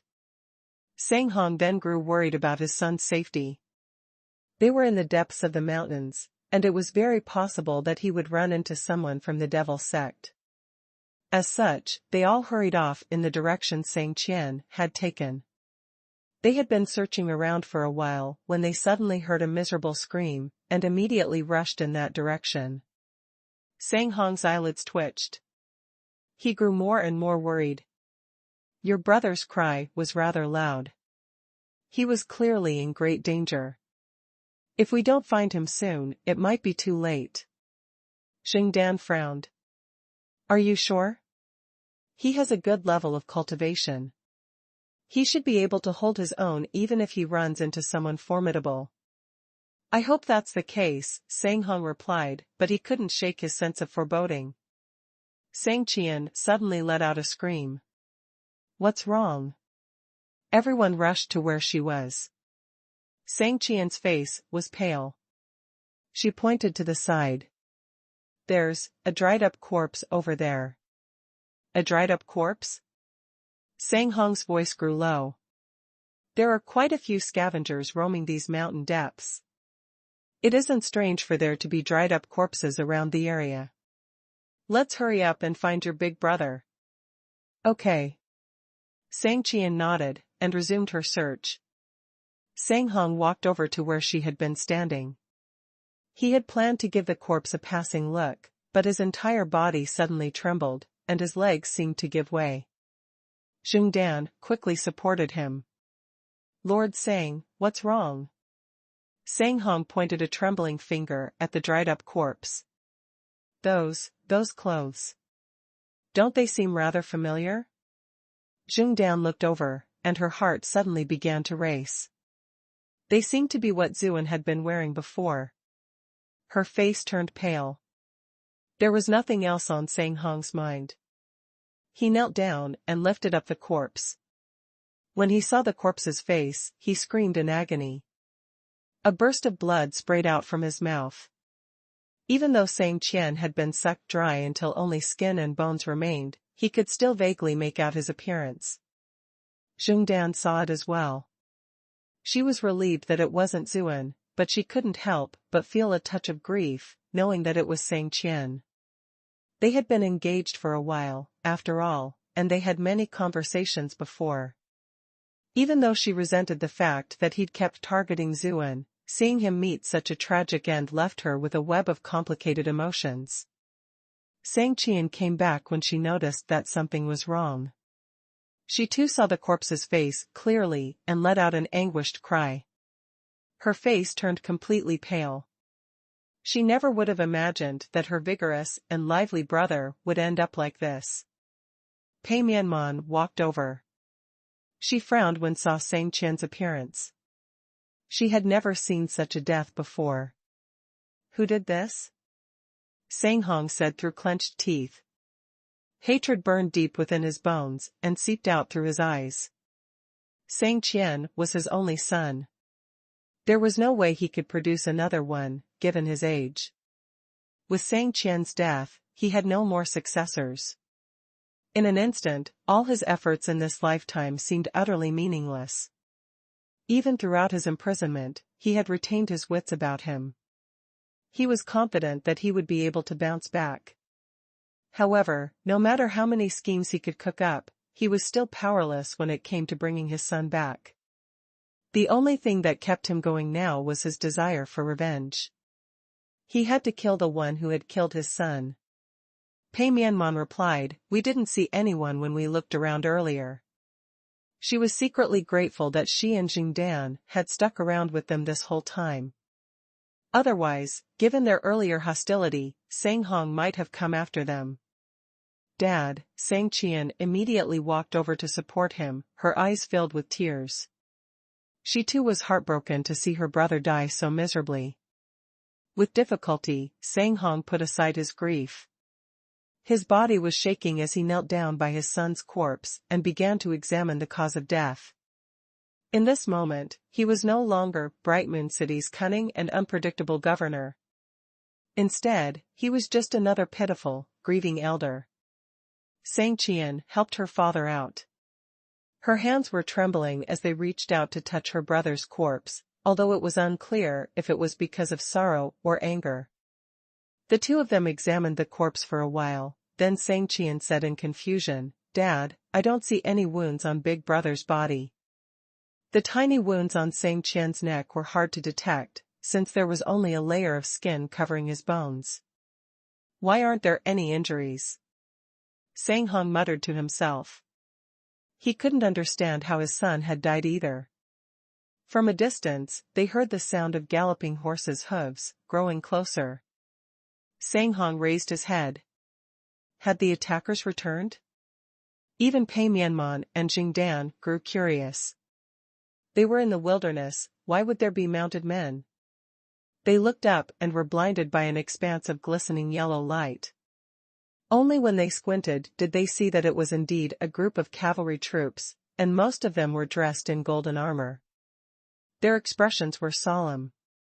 Jing Dan sighed in awe. The Chu clan's Red Cloak army had seemed to her to be the elite of the elites, but the pressure that these cavalrymen gave off was stronger even than that of the Red Cloak army. Sang Hong's expression changed. The Bright Tiger Army. Bright Tiger? Jingdan's confusion was apparent. Pei Mianman was shocked as well, but quickly explained, "You're not from the capital, so you might not know about this. The Bright Tiger Army is the Son of Heaven's personal army. They operate strictly under the Emperor's sole command." Jingdan was shocked. "Are you saying that the Emperor has come personally?" Sang Qian shook her head. "Not necessarily. Given how things are right now, how could His Majesty leave the capital city? He probably sent a trusted aide." When these troops drew near, they could finally make out the appearances of those at the very front. The dozen or so men at the very front had unicorns embroidered on their clothes, and wore austere metal masks. This was an image that they couldn't be more familiar with. The embroidered envoy. The same thought crossed their minds at the same time. More shocking was that these embroidered envoy wore clothes that were of different color than the ones who were escorting them previously, and seemed to be made of even better quality material. These men were surely higher ranked. Most surprising of all, the clothes of the man at the very front were different from the others. His clothes were stained a dark red, and the designs on his garments were woven out of golden silk. There was no mask covering his face, leaving it completely exposed. He was a middle-aged man. His skin was completely white, as if it never saw the sun. Together with his penetrating hawk-like eyes, they made his expression seem extremely grim. He exuded a frigid, chilling aura. "Zhuxie Qixin." A bitter expression spread across Sang Hong's face.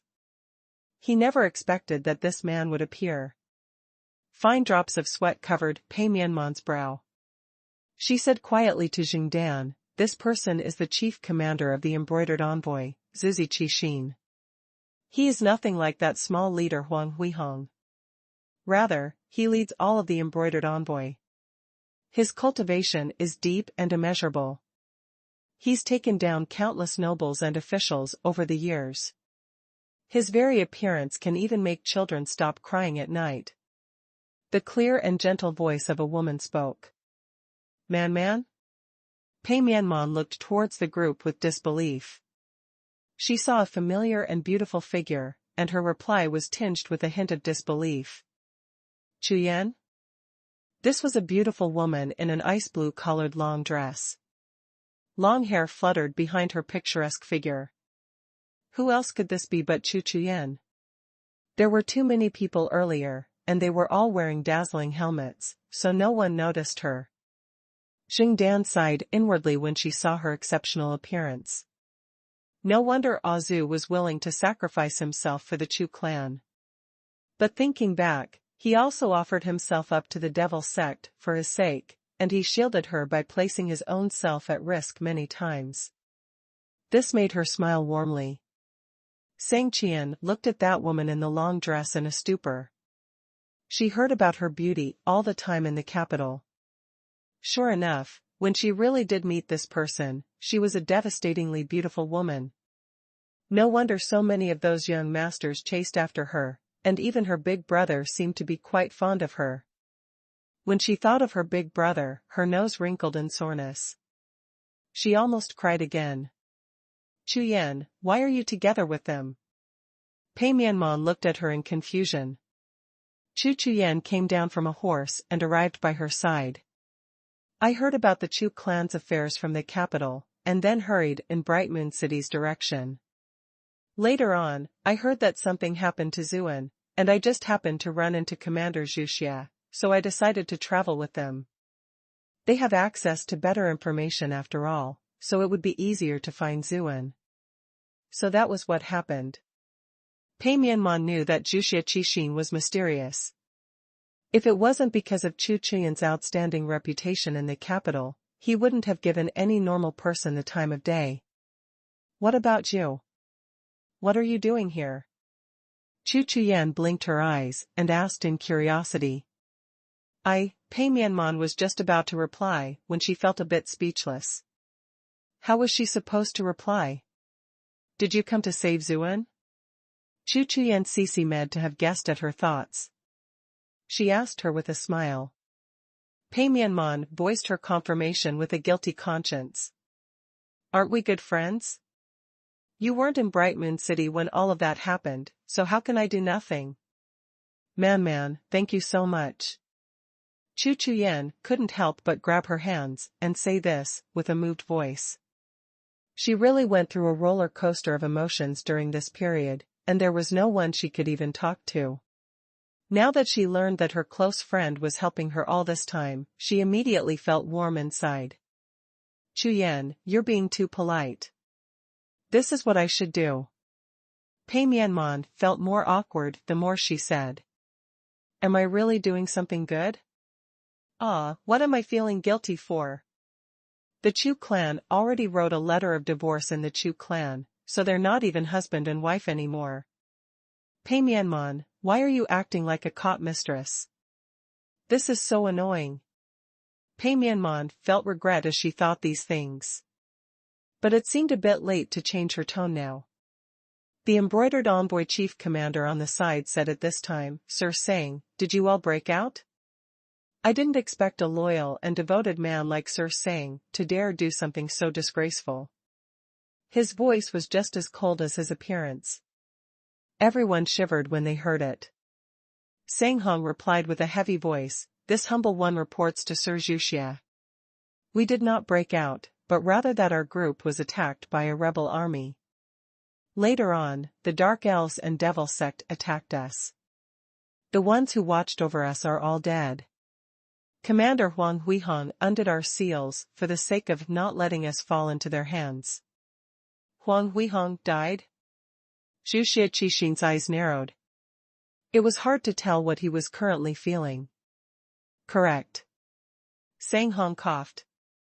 Sang Qian then explained the situation in his place. Cash warrior Ding Run, good, very good. Zhu Xixin laughed coldly.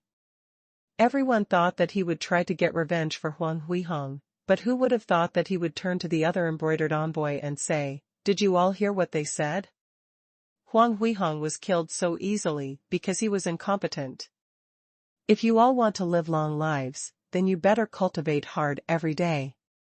Cultivate, and keep cultivating. Xing Dan and the other girls were alarmed. This man is so callous. Could it be that all of the embroidered envoy are like this? Understood. Those embroidered envoy were extremely disciplined. They didn't utter another sound after saying this word. Zhu Xixin nodded in satisfaction, and then she turned to look at Pei Mianman. You're that girl born of a concubine from the Pei clan? Pei Mianman felt awful inside, but she didn't show it on the surface. She could only reply, yes, this humble one is Pei Mianman. It sounds like you want to save Zuan. Are you trying to forcefully release a prisoner? Zhu Xixin gave her a cold look. Pei Mianman felt as if she was thrown into an ice house under this gaze. She couldn't muster the slightest intention of rebelling. She felt like it was hard to even gather her thoughts to form proper sentences. Chu Chuyen immediately spoke up from the side. Sir Zuxi, we chose the wrong words earlier. She is my friend, so she came to protect Zhu, and after finding out that various powers were scheming against His Majesty.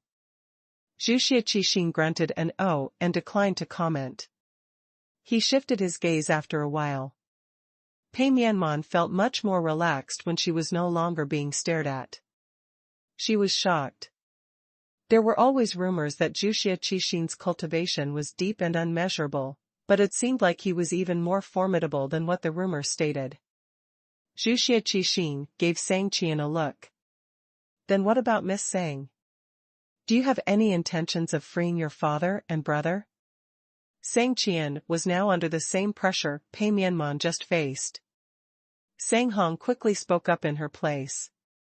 The young lady heard that someone might act against us, so she came over out of worry for our safety.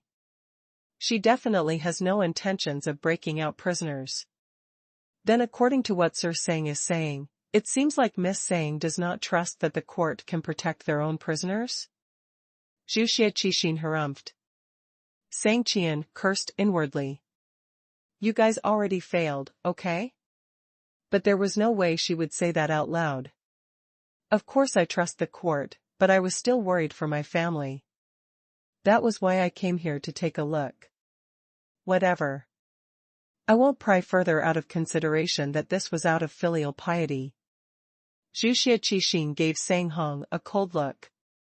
Sir Sang, are you going to follow us obediently, or will you defy us?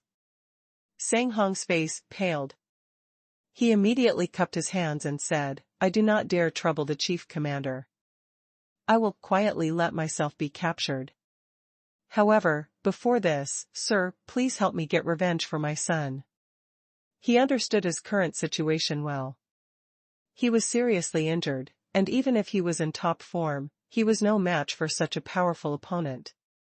As such, there was no way he would have thoughts of revenge. Sang Qian? What happened to him? Zhu Xiaqixin was surprised. He didn't see him anywhere. Sang Hong gave the dried-up corpse on the ground a sorrowful look. My son was harmed and died a tragic death. Unfortunately, I don't even know who the murderer is. Zhu Xiaqixin noticed the corpse in the underbrush at this time.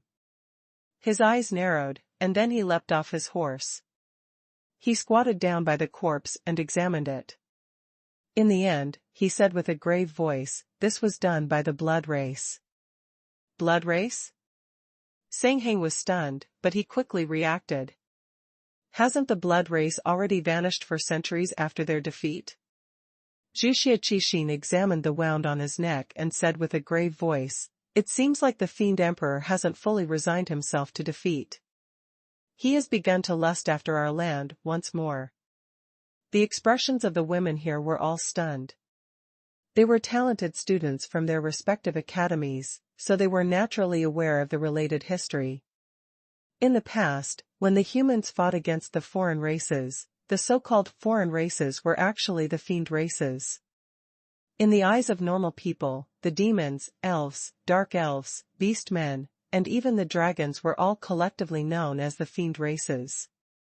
But cultivators from distinguished clans knew that these races, and the pure fiend race, were different. The fiend race were the most powerful, while these races all followed the Fiend Emperor. In this world, all types of animals, plants, and other life forms had a chance of cultivating and becoming fiends. Even some non-living things, given the opportunity, could become fiends and transform into human form. Of course, these were non-innate fiends. It was extremely difficult for them to succeed. There were another group of natural-born fiend race who didn't need to cultivate to become fiends, and the power within their blood was enough to give birth to human-formed bodies. The blood race was a unique branch of the fiend races. Their primary trait was that they survived through bloodsucking. Their original forms are of all different sorts, like bats, leeches, and mosquitoes. Even the other great fiends within the fiend races feared them. Sang Hong was incredibly heartbroken. There's no bad blood between my son and the blood race, why would they kill him? Zhu Xiaqixin replied, members of the blood race kill without reason. Forget about humans for a minute, even if they ran into isolated fiends, their bloodthirsty nature would drive them to kill. Sang Hong finally understood what had happened. It was just bad luck that his son happened to run into someone of the blood race. But why would someone of the blood race appear here? Sang Qian asked, while biting her red lip.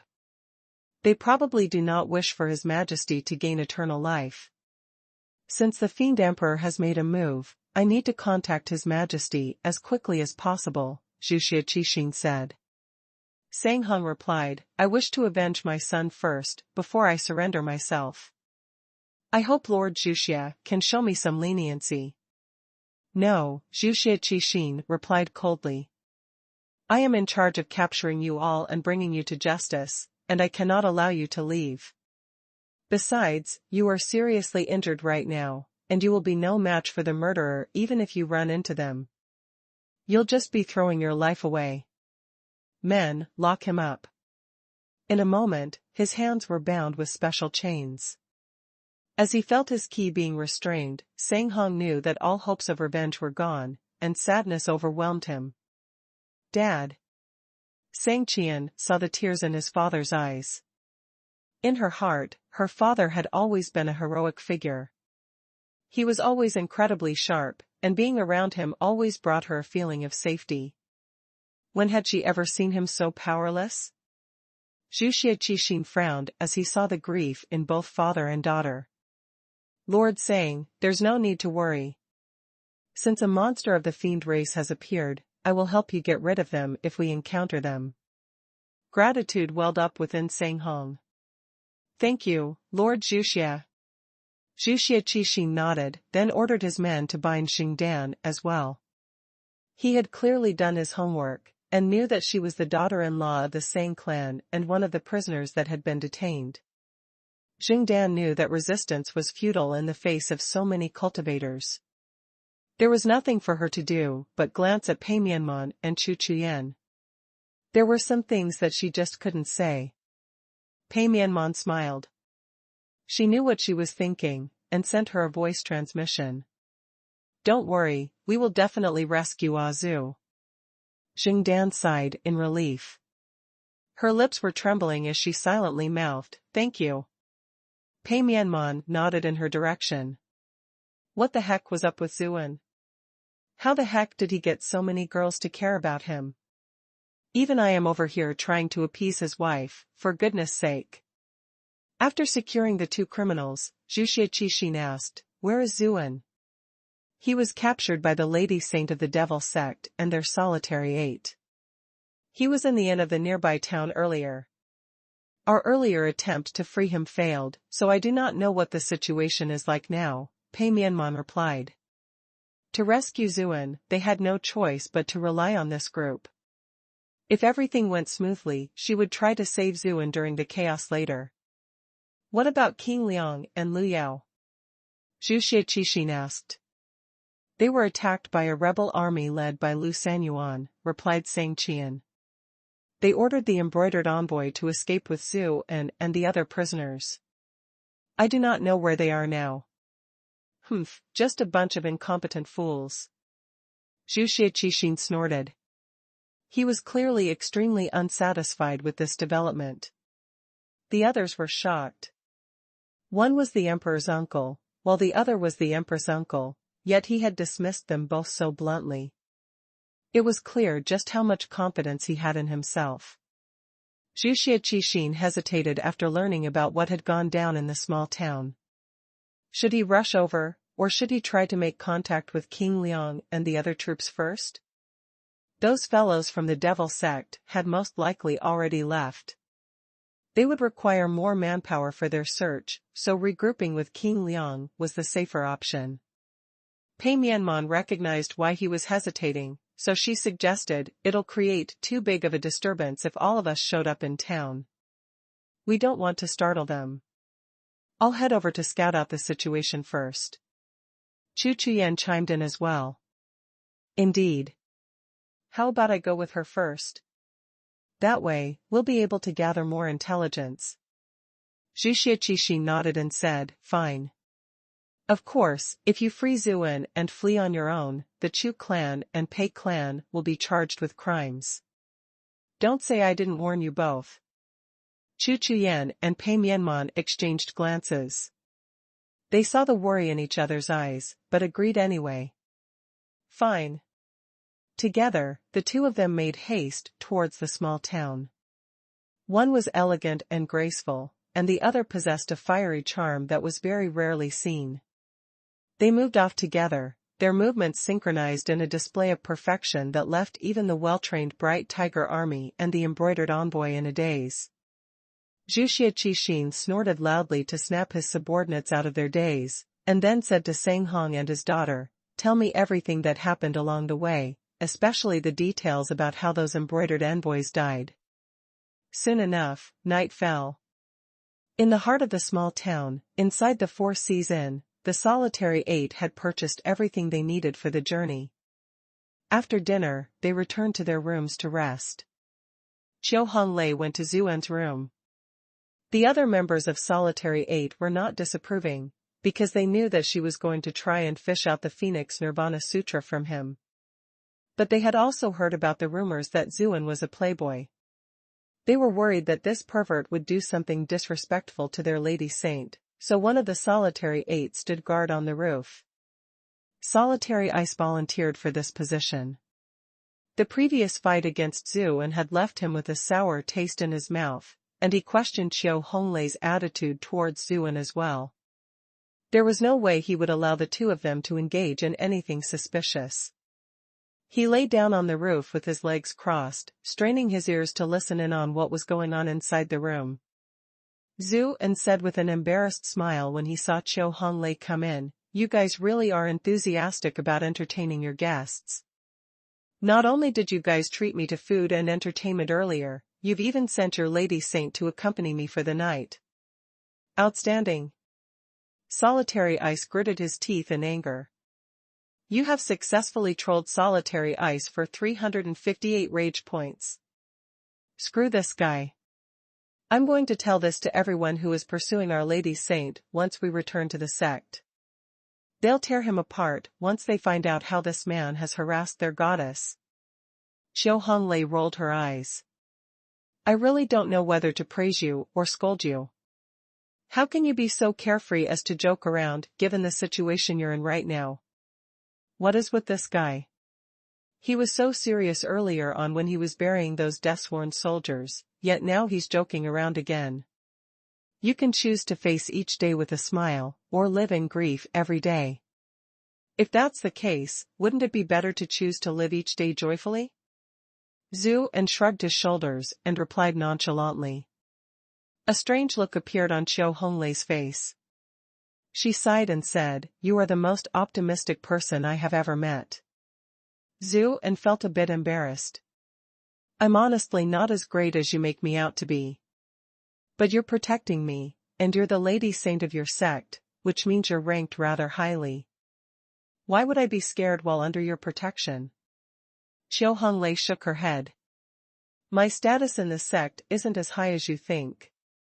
This is still a world where strength is everything. I am still too young, and my cultivation is merely at the 6th rank.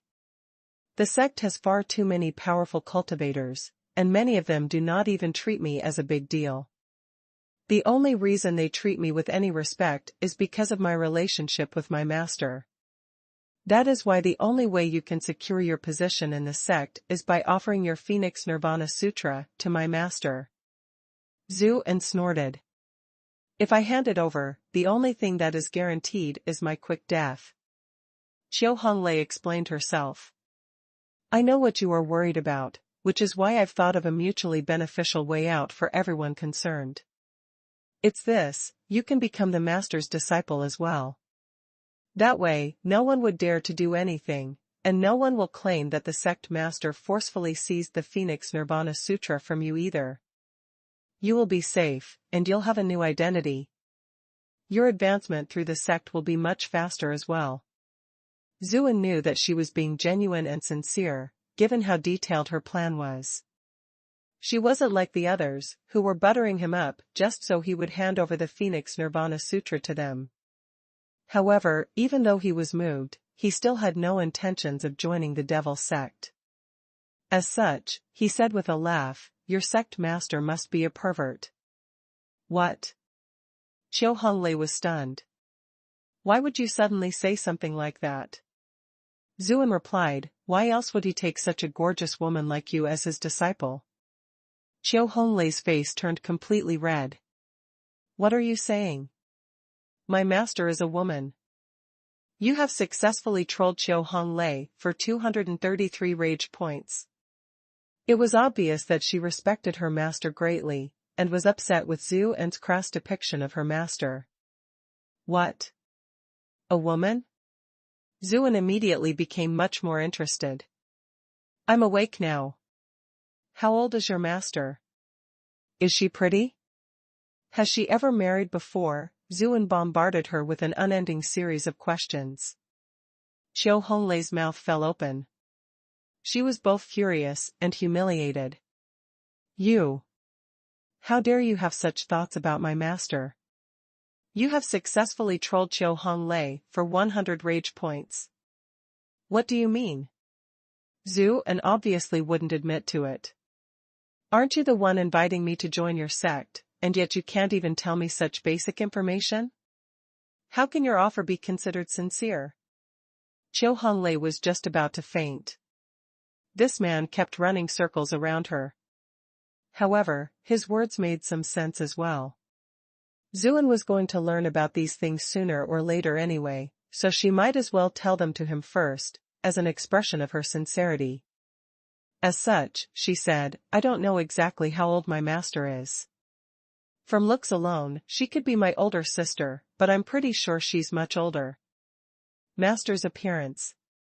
Of course she's extremely beautiful, but not many people have seen her true appearance. Whether or not you will have that opportunity will depend on your luck. As for marriage, as far as I know, my master has never married before. She has always remained single. However, she seems to always be thinking about someone. Zhu sighed after he heard her description. I suddenly have the urge to meet your master now, especially after hearing everything you said. Even so, your master is still a pervert. Chiu Hong Lei frowned. Why would you say that again? You have successfully trolled Chiu Hong Lei for 135 rage points. Zuan laughed.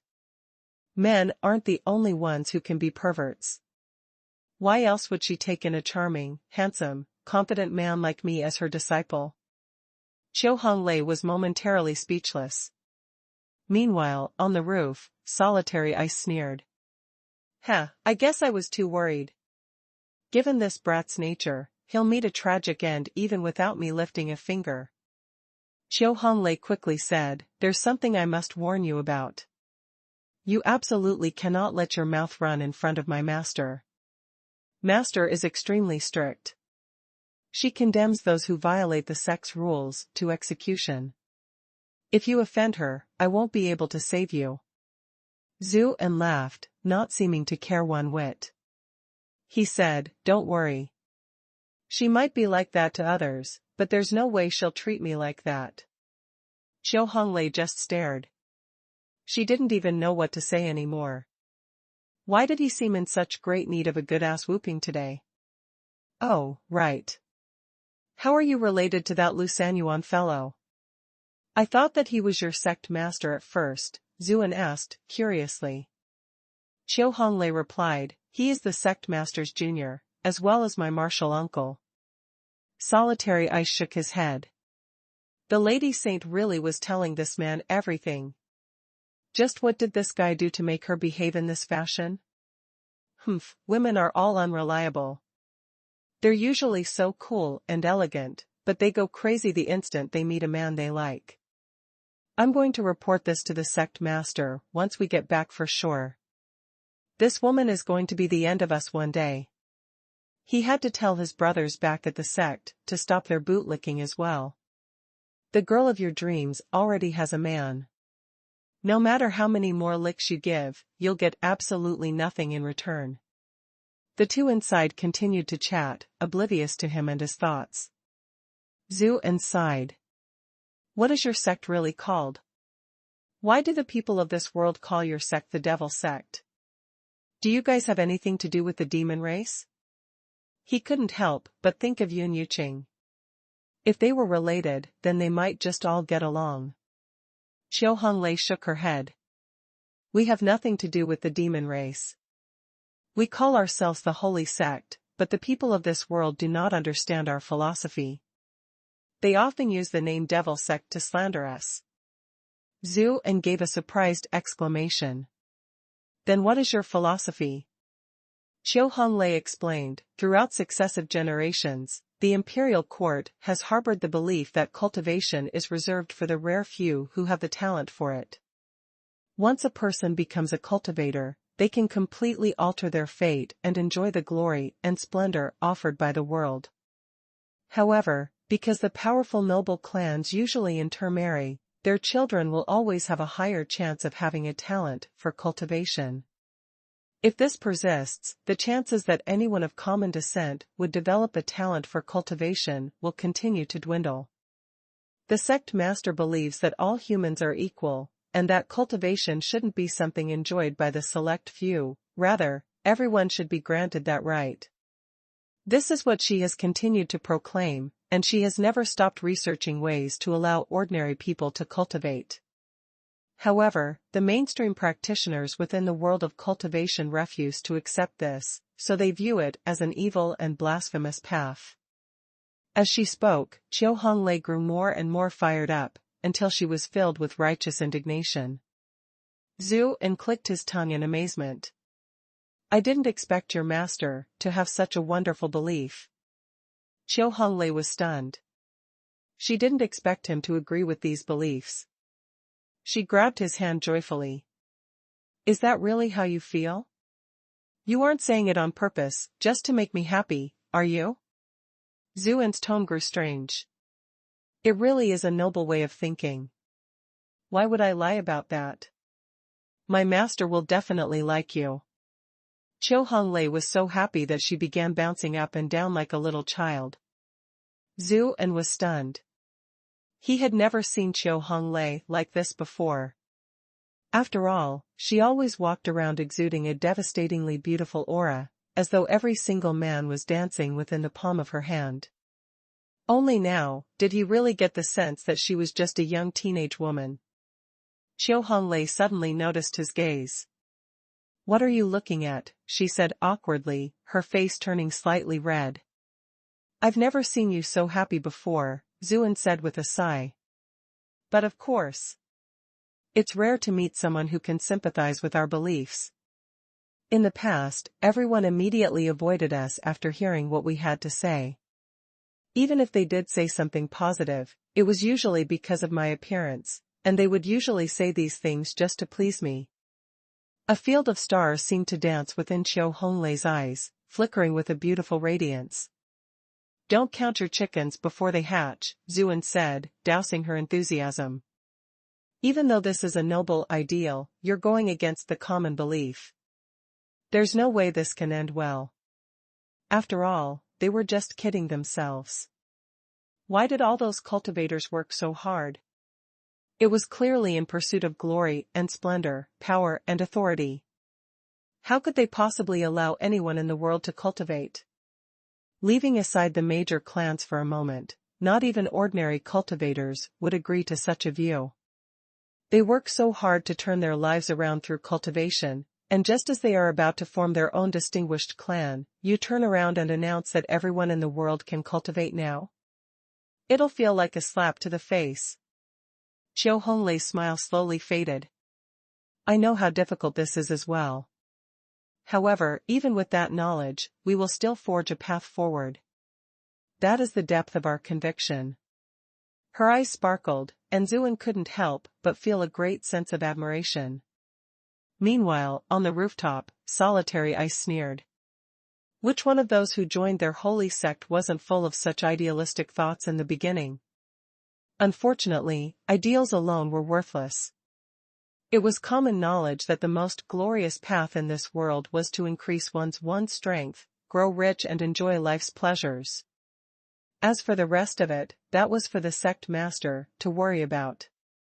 Our Lady Saint seems to be quite an intelligent person, so why does she sound like she's being serious? Could it be that girls with large chests are all? A snow-white horsetail whisk suddenly wrapped around his neck. He was given a sudden fright, and instinctively tried to resist, but the horsetail seemed somehow alive.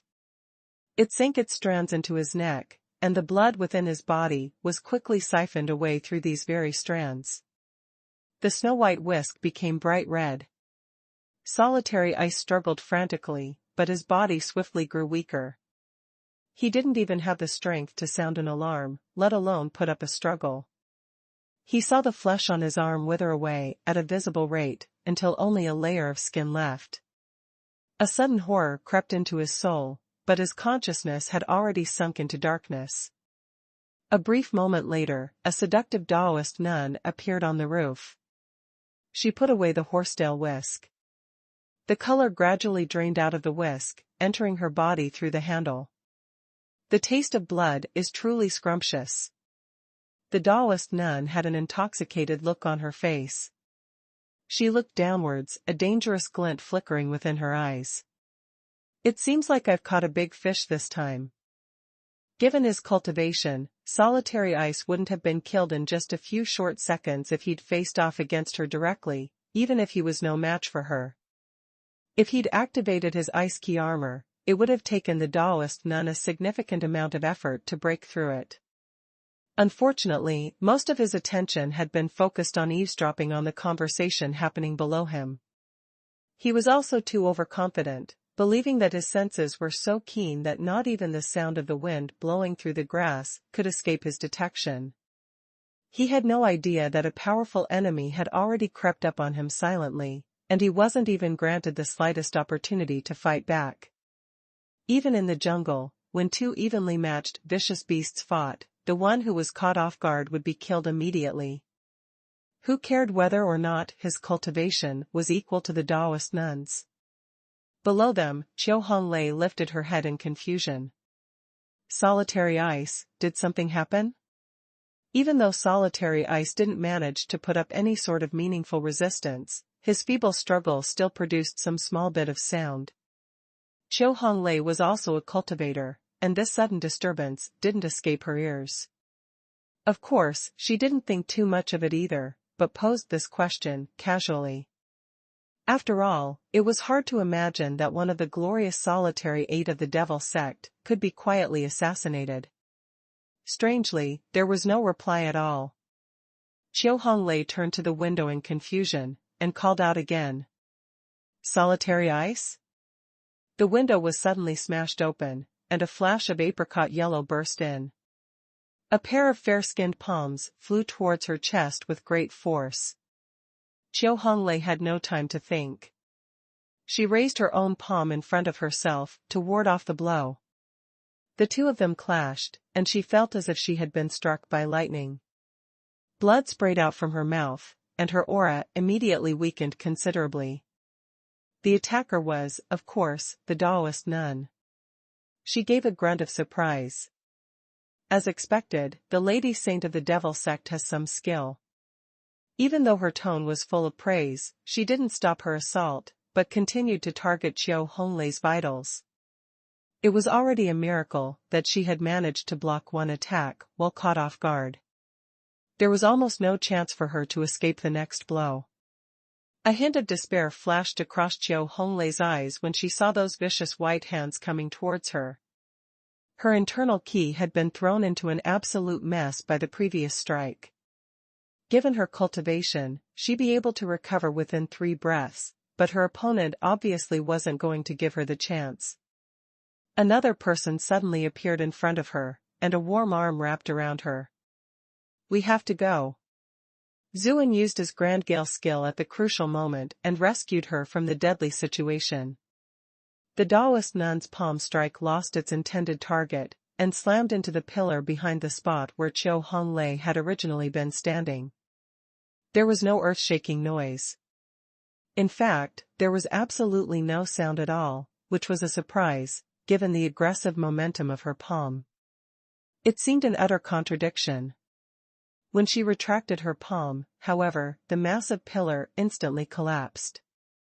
It didn't break into pieces, but turned into powder instead, scattering across the floor.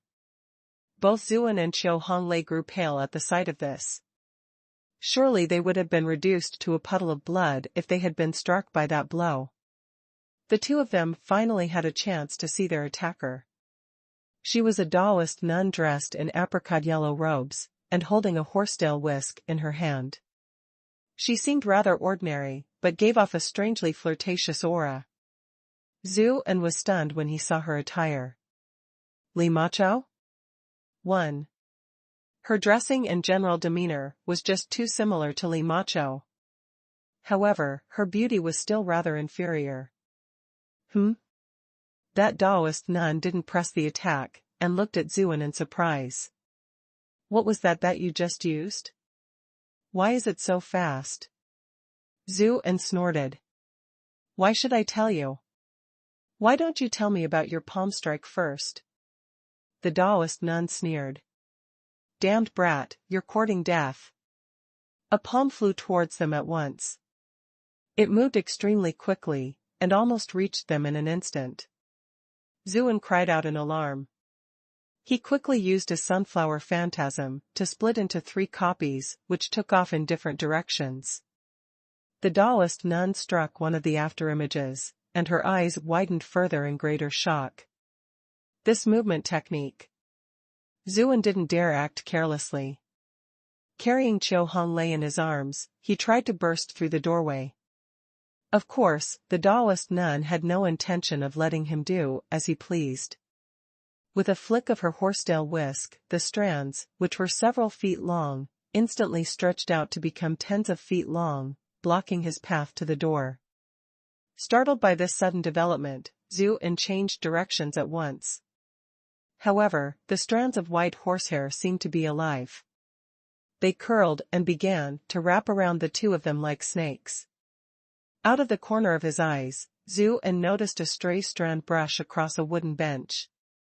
Immediately, the sturdy bench split in 2, and the looked extremely smooth. It was as though it had been sliced through by a laser beam. There was no way he could let those strands touch him. He used his sunflower phantasm to continuously evade the attacking strands.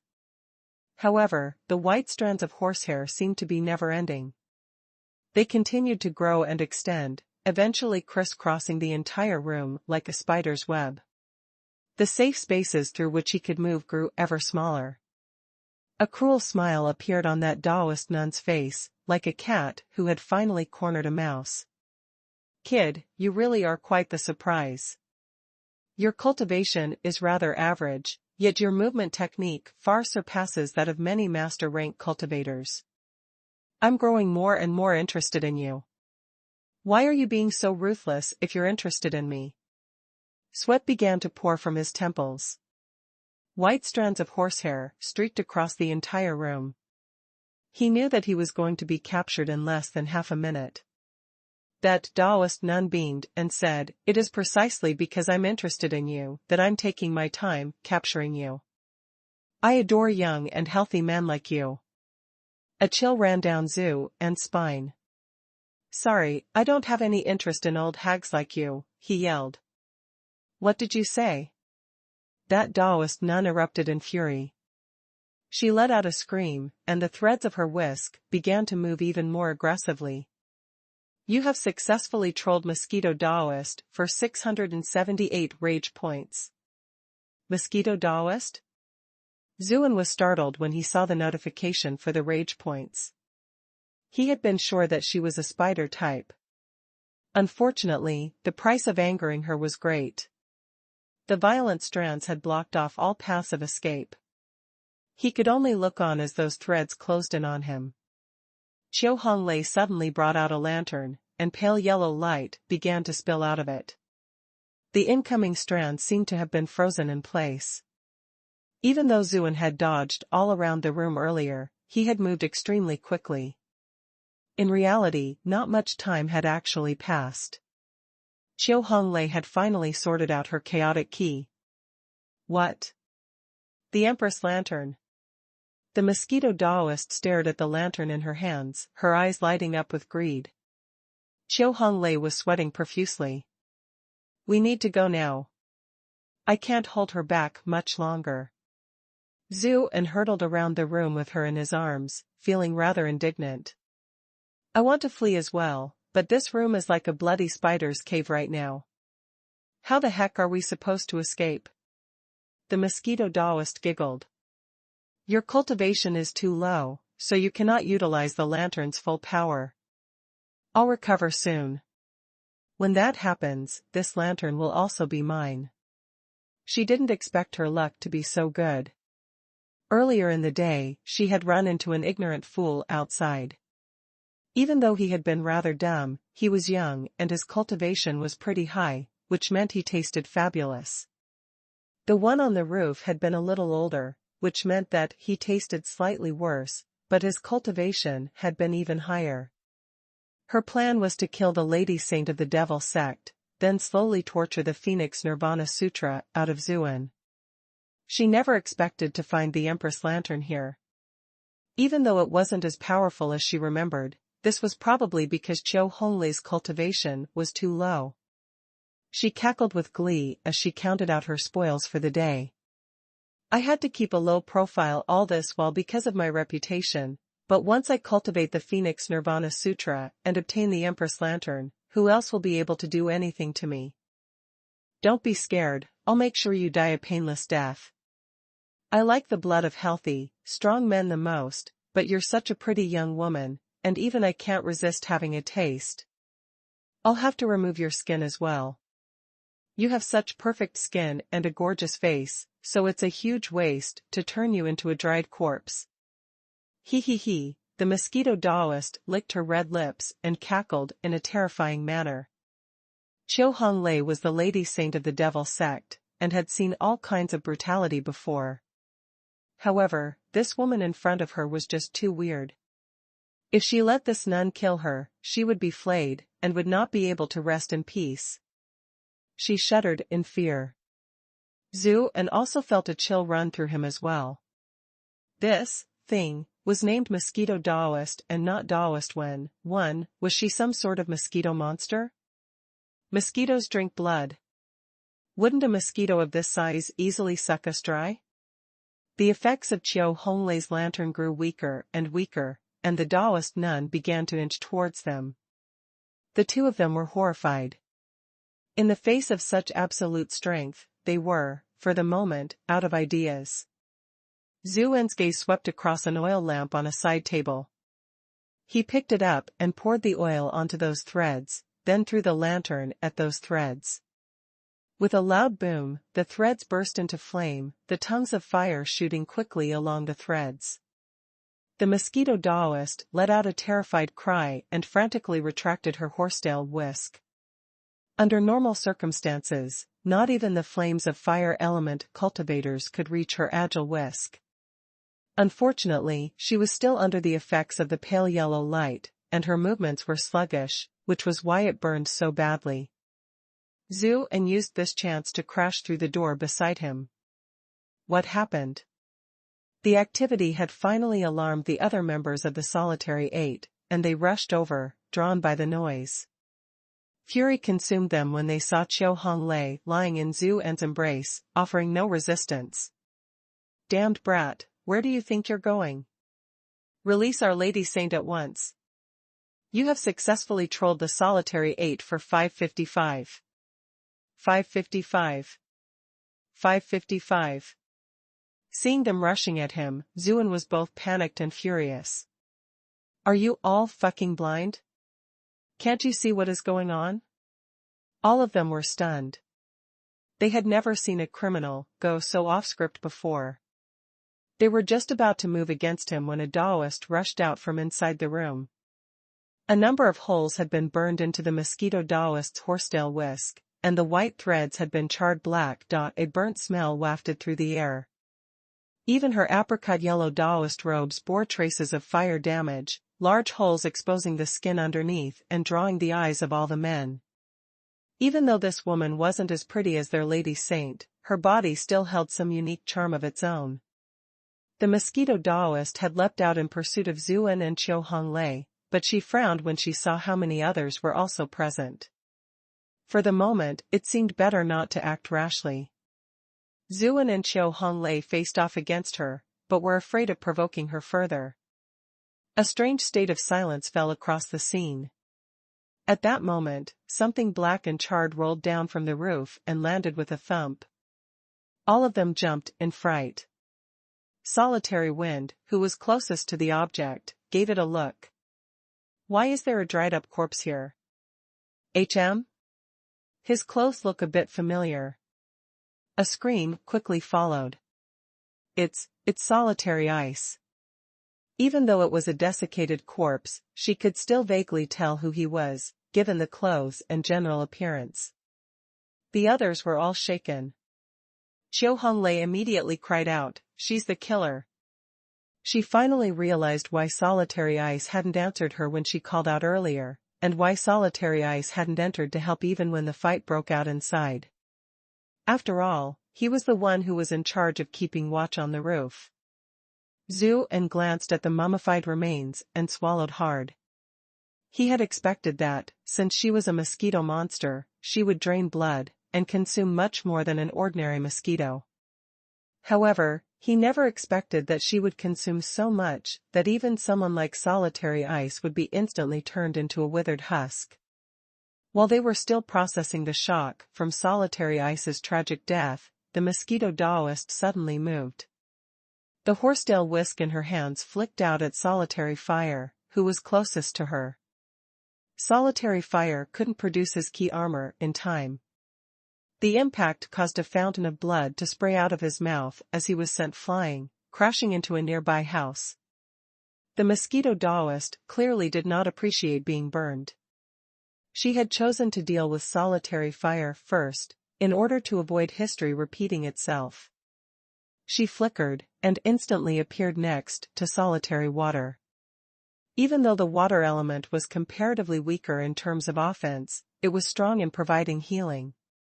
If he wasn't dealt with first, it could turn into a long-drawn battle. The mosquito Taoist was an experienced fighter, and she knew about this as well. That was why solitary water was the second target after solitary fire. Solitary water was an old man who had lived a long life, and he was brimming with experience as well. He quickly summoned his key armor when he sensed that something was off. A transparent sphere of light materialized around him as he thrust out the staff in his hands. There was no time to use any elemental skills, he could only use a physical attack to try to stall his opponent. As long as he could stall her, just for a short while, his companions could bail him out. But his opponent's body suddenly wavered, causing his staff to pass through empty air. In a flash, the mosquito Taoist was already next to him. Her red lips curled upwards in a sneer. She raised a white hand and gently tapped his water element barrier. Solitary water was unperturbed. Your element does not counter mine. Do you think it's that easy to break through my key armor? But his composed expression suddenly stiffened. Cracks began to form on his transparent barrier, spreading out from where she had gently tapped against it. Her hand formed a fist, and she struck his barrier again. This time, his barrier could no longer hold, and shattered. Barely slowing down, her fist continued forward and slammed into his chest. Solitary water screamed miserably as his body was blown backwards, sending him crashing into a pile of straw.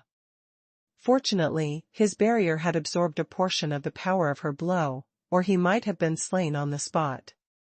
Even so, he was seriously injured, and was effectively out of the fight for some time. The Devil Sex Solitary 8 were all experienced fighters. They quickly snapped out of their initial shock. They summoned their respective key armors. By the time their opponent attacked solitary water, they had already prepared counterattacks, using their respective skills. An expanse of thistles and thorns suddenly materialized under the mosquito Taoist's feet the moment she smashed through solitary water's key armor. Solitary wood was attempting to restrain her. The mosquito Taoist tapped her feet against the ground and leapt into the sky. However, the sinister plants seemed like living animals. They stretched upwards like a net, and a host of green vines wrapped themselves around her legs. Her expression became cold. She lashed out with her horsetail whisk. The soft strands of hair seemed to have turned into incredibly sharp saws. They tangled around the sinister vines. With a twist, they chopped through the thick vines, sending green juices splattering everywhere and filling the air with a strong smell of vegetation. Countless streaks of golden light were already lancing in her direction. This was Solitary Metal's special weapon. His grasp of timing was perfect, using the exact moment that she had been distracted by his companions to cut off her retreat. He wasn't holding back this time, not like before, when he fought against Zhuan. Every single abacus bead contained enough power to smash a large boulder to pieces. He shared a good relationship with Solitary Ice, and was filled with a murderous hate when he saw how tragically he had died. In his eyes, there was no room for mercy. Seeing that she couldn't dodge this attack, Mosquito Daoist gave an angry huff. Her body trembled, transforming into a cloud of mosquitoes. The numerous abacus beads were now outnumbered by these mosquitoes. Solitary Metal now fully understood the feeling of trying to use cannon fire to hit a mosquito. Those mosquitoes could change their formation at will. His full-powered attack flew through empty air. A Mosquito Daoist. She's a Mosquito Daoist from the blood race. A terrified voice rang out. The Devil Sect's solitary 8 were all experienced wayfarers when it came to the world of blood and violence, and one of them had swiftly recognized what she was. A sudden silence descended upon the battlefield. The Devil Sect fighters had approached the battle in an extremely arrogant manner, but now, their eyes were filled with fear. The black swarm of mosquitoes merged together, coalescing into the Mosquito Daoist again. She held the horsetail whisk in one hand, while the other hand was behind her back. She held herself up proudly and said, "Since all of you know who I am, why don't you back down quietly?" She could tell from the earlier exchanges that these people possessed a decent amount of strength. Even though she didn't fear them, dealing with them all would cost her a considerable amount of effort. Her main goal was to obtain Zhu An's Phoenix Nirvana Sutra, but now, she didn't want to miss out on that pretty girl's Empress Lantern either. When he saw how the insufferably arrogant Solitary 8 had suddenly grown timid, Zhu An immediately asked the beautiful woman in his arms, "What exactly is going on? Is this person extremely famous?" Even though he knew from the start that this person was called Mosquito Daoist, he had never heard of such a name before. Qiu Honglei blushed. "Can you let me down first? How much longer are you going to hold me like this?" Only now did Zhu An react. He laughed in embarrassment and said, "You were hurt pretty bad earlier, and I thought that you had yet to recover." He let her down as he spoke. He hadn't realized it earlier while facing the threat of death, but her body really was incredibly supple, and she gave off a fragrance that made his inner beast go crazy. Even after he let her down, he could still sense the lingering fragrance on his fingertips. "I'm already almost fully recovered." Qiu Honglei awkwardly tucked a few scattered strands of hair behind her ears. Her beautiful face seemed to have acquired a rosy complexion, perhaps as a result of the light emitted by the fire in the room nearby. She looked absolutely stunning. "Thank you for saving me earlier." Zhu An's expression was colored with disappointment. "Is that it? Just a thank you? Where's the sincerity in that? Shouldn't you be devoting everything to the one who saved your life?" "Humph. Shameless." Qiu Honglei was clearly already used to his manner of speaking, so she didn't get angry. She quickly explained the situation. Mosquito Daoist is a powerful expert of the blood race who excels in drawing out and consuming her target's blood essence. Many powerful individuals from various different clans have all fallen prey to her in the past. I never expected her to appear here. The blood race? Zhu An remembered Sang Liuyu's lessons in the academy regarding this race of people. He really couldn't figure out how such a large living being could have evolved from mosquitoes. He had loathed mosquitoes in his previous world. Now, he had the pleasure of running into an intelligent mosquito monster. Solitary Metal spoke up, his voice dark and thunderous. "Our holy sect and your blood race have never crossed paths before. Why did you kill our men?" Mosquito Daoist covered her mouth with her hand, her body shaking with laughter. "You must be joking.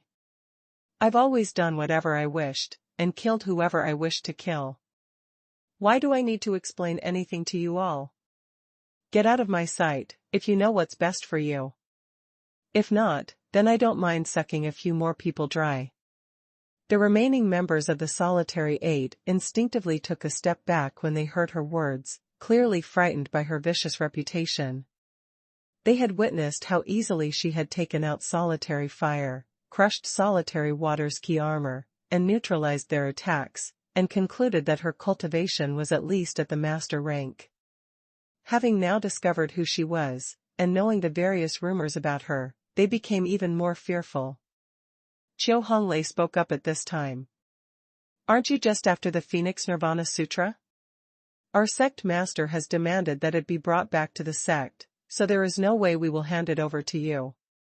She said these things mainly to strengthen the waning spirits of the Solitary Eight, and remind them that this was their sworn duty.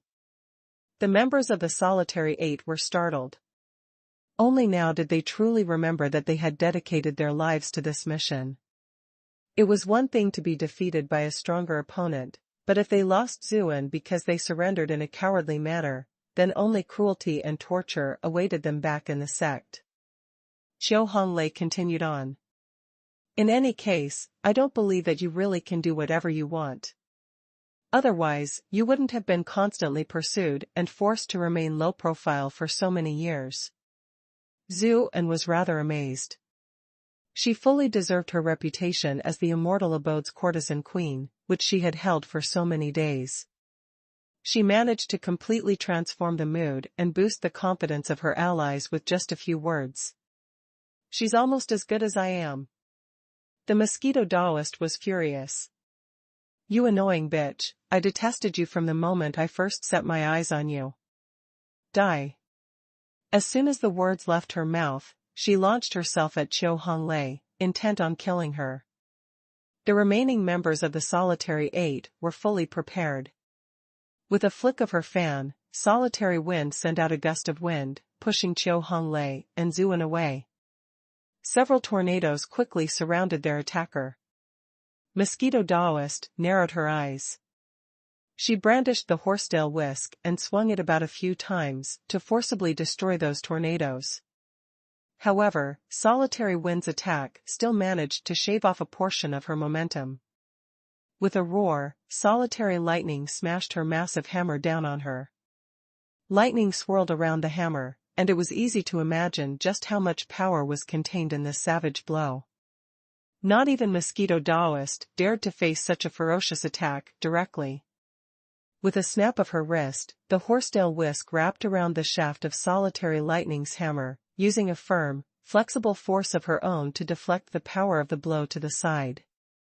Solitary Lightning felt a strange force run up the length of the shaft. She lost control of the direction of the hammer, and could only send it flying into the inn next to her. With a loud boom, the inn came crashing down, throwing out smoke and dust in all directions. Almost half of the entire inn had collapsed instantly, and streaks of lightning continued to flicker about the ruins. Zuan even saw some chickens fly out from the kitchen. Unfortunately for them, they were caught by the crackling lighting and instantly roasted. He gulped. "This woman is truly a T-Rex. That was some serious power. What a pity it didn't hit Mosquito Taoist." Mosquito Taoist continued her charge. However, a tall and sturdy figure leapt to block her path. "You're courting death." Mosquito Taoist smiled in a sinister fashion. In that instant, her grin seemed to stretch all the way to her ears. The strands of the horsetail whisk in her hands spread out and stabbed towards him like steel needles. The threads of this horsetail whisk had been carefully crafted from her own mouthparts over these past few years. They were both flexible and incredibly strong, and could suck the blood out of whatever they pierced.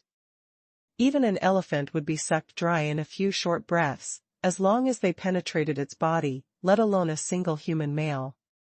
It was truly a pity that a third of it had been burned up by Zuan's oil lamp. Just thinking about it made her burn with grief and fury. It had been a difficult task to refine every single strand from her mouthparts. "You have successfully trolled Mosquito Taoist for 731 rage points. Be careful." Zuan quickly shouted a warning to Solitary Earth. "This Mosquito Taoist definitely loathes me. She didn't forget to contribute some rage points to me even while she's fighting someone else. If I fall into her hands, I'm done for." Solitary Earth let out a roar. A massive shield as tall as himself suddenly appeared in front of him. The countless needle-like strands crashed into it. Mosquito Daoist was unimpressed at first when he created the shield. After all, her horsetail whisk could split boulders, and it wasn't all that difficult for it to pierce metal and jade either. What use was a shoddy shield like this? However, the next moment, her eyes grew wide. Her horsetail whisk was actually unable to pierce through this massive shield. An earth element cultivator? She quickly realized what was going on. This shield was rather extraordinary, and together with the protection that the earth offered, it indeed became quite difficult to break through. She reacted quickly as well. With a flick of her hand, the horsetail whisk went around the shield, striking at her opponent from 3 different angles, from the left, the right, and up above. Solitary Earth was already prepared. He reached out his hand and pressed against the ground. The ground suddenly swelled, and several massive figures crawled out through the surface. Gargoyles? Zuen's eyes went round. The things that had just crawled out from underground looked similar to the gargoyles featured in the movies from his previous world, yet there was something slightly different about them, although he couldn't put his finger on exactly what it was. It seemed to him like these gargoyles lacked the cold and eerie aura of the gargoyles he remembered. Those gargoyles surrounded Solitary Earth, blocking the attacking strands from the horsetail whisk. Mosquito Daoist chuckled. With a flick of her wrist, the strands fanned out, slicing through the gargoyles in an instant. However, her smile quickly froze, because the gargoyles didn't seem to care that they had been cut apart at all. The cuts quickly closed, and then the gargoyles charged towards her from all directions.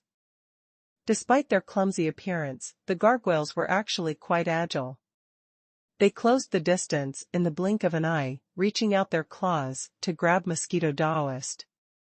Mosquito Daoist struck out with her palm, instantly smashing a gargoyle's arm to pieces, although the counterforce caused her body to tremble as well.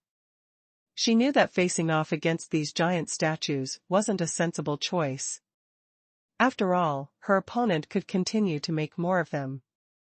With a wave of her hand, her Daoist robes fluttered about her, and she planted her feet firmly on the ground. Solitary Earth was overjoyed. It seemed that this Mosquito Daoist, despite being known for her vicious reputation, wasn't all that impressive after all.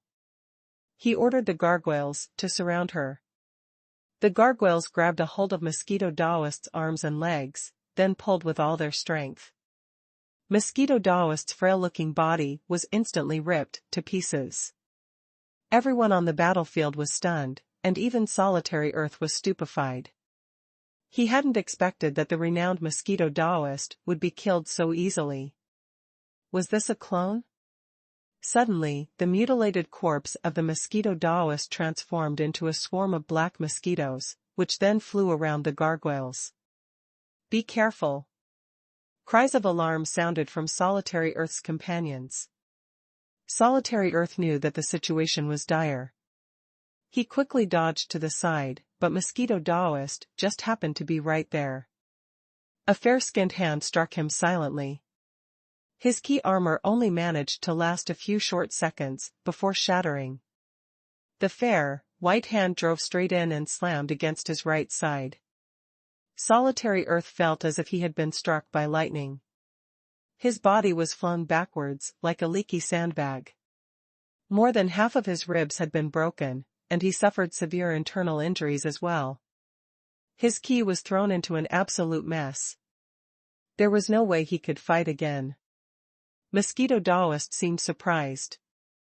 The bodies of earth element cultivators are pretty tough after all.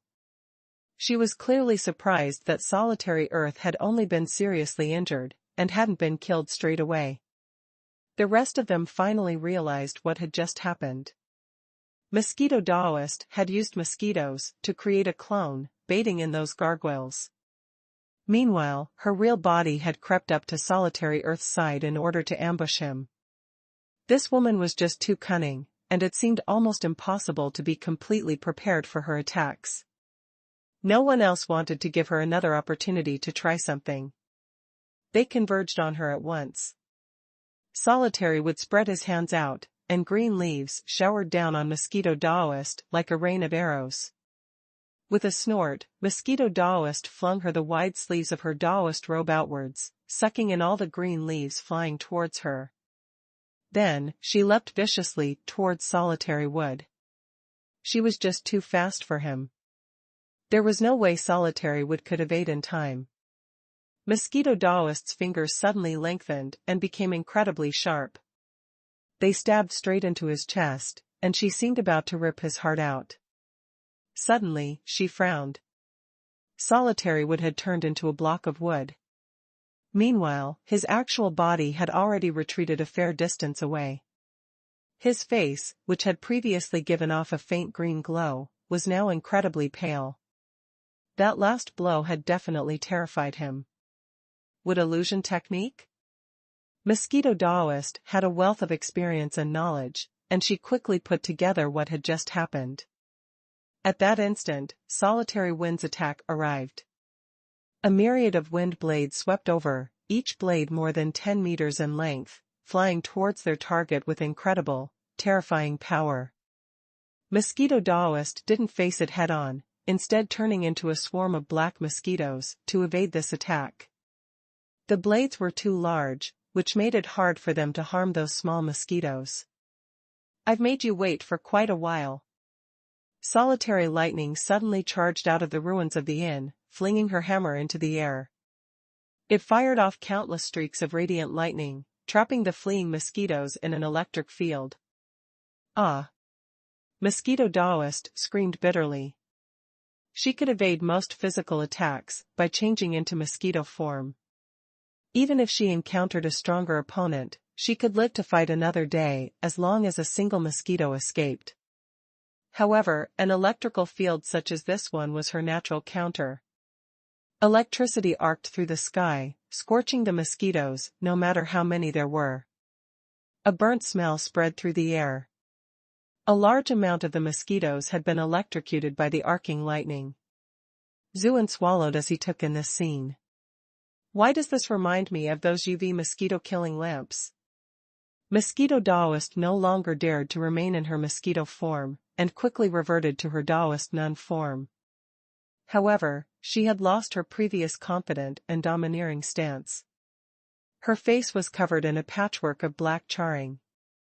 A large amount of her hair had been scorched away or turned into a frizzy mass, and her clothing was even more tattered than before. "You muscle-bound hag, I'm going to kill you."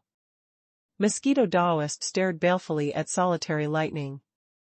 It had been a long while since she had been made to suffer like this. Solitary Lightning was furious when she heard her enemy address her in this manner. Her appearance was the one thing she was most sensitive about. She cursed out loud. "I'm going to blast you to death with my lightning." The hammer, which was still in midair, began to rotate more quickly, and thicker streaks of lighting began to arc towards Mosquito Daoist.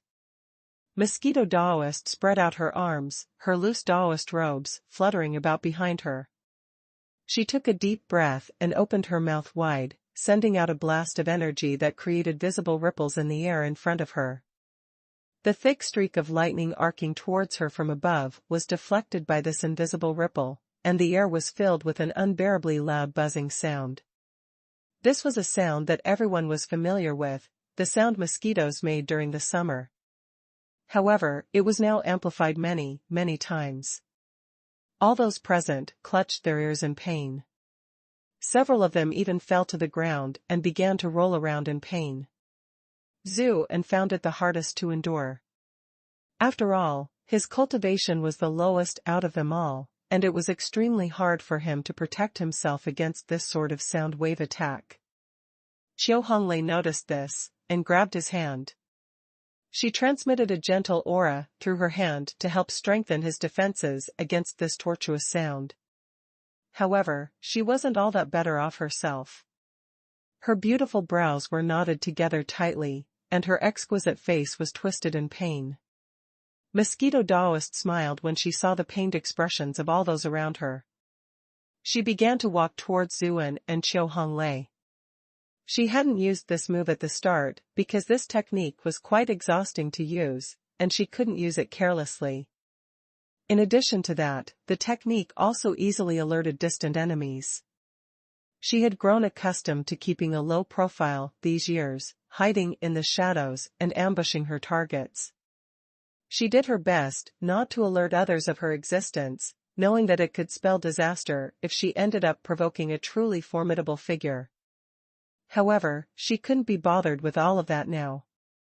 Even though these people from the Devil sect weren't particularly strong individually, they all had unique skills, and it was rather tricky for her to deal with all of them. She did not want the battle to drag on any further, just in case they brought out more tricks. Better to seize the two of them now, and leave this place quickly. Mosquito Daoist drew closer, a malevolent smile on her face. Zhu En knew that he couldn't let things continue on this way. He knew that, if he fell into the hands of other powers, he would still have a chance of escaping. However, if this woman captured him, it wouldn't be too long before he was turned into a desiccated corpse. Was there anything he could do? He scanned his surroundings, seeing the solitary 8 clutching their ears in pain, and was struck by a sudden thought. Whatcha lookin' at? Mosquito Daoist was stunned, and she felt a mysterious, subconscious urge to reply. I'm looking at you, shithead. As she replied, her sound wave attack was naturally interrupted, releasing the rest of them from their torment. Mosquito Daoist frowned. She couldn't understand why she would reply to such a question. However, dealing with these people was still her top priority. As such, she opened her mouth, preparing to use the same skill again. However, the instant she released her sound waves, the voice sounded again. Whatcha lookin' at? I'm looking at you, shithead.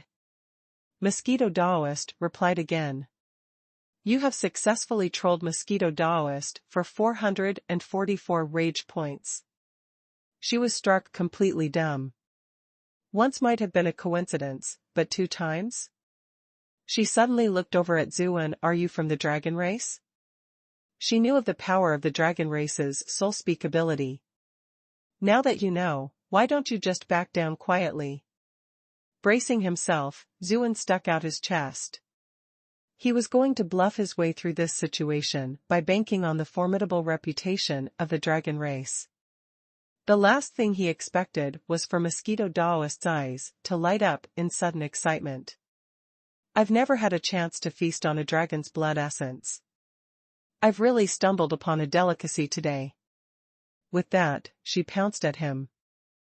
Seeing her throw herself at him so excitedly left Zhu En at a loss for words. Are dragons in this world really considered that weak? If she wasn't scared off when I invoked their title then fine, but why did she have to get more excited?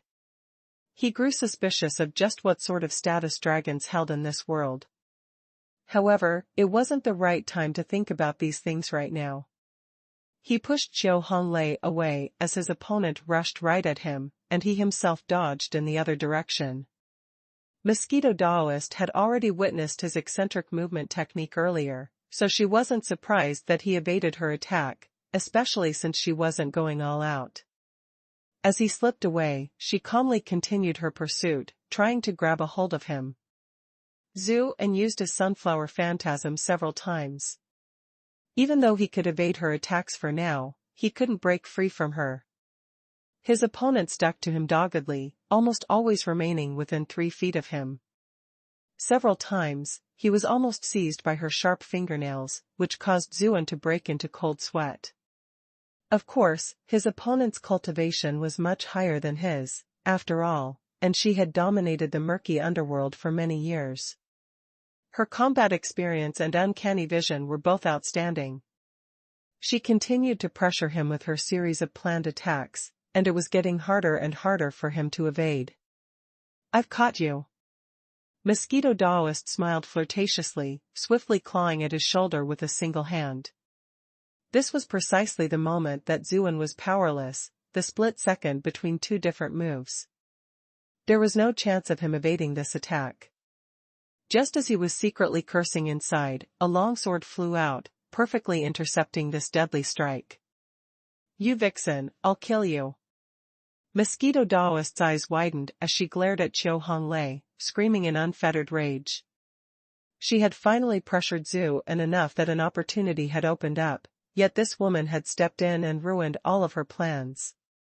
Zhu En's strange movement technique was already tricky enough for her to deal with.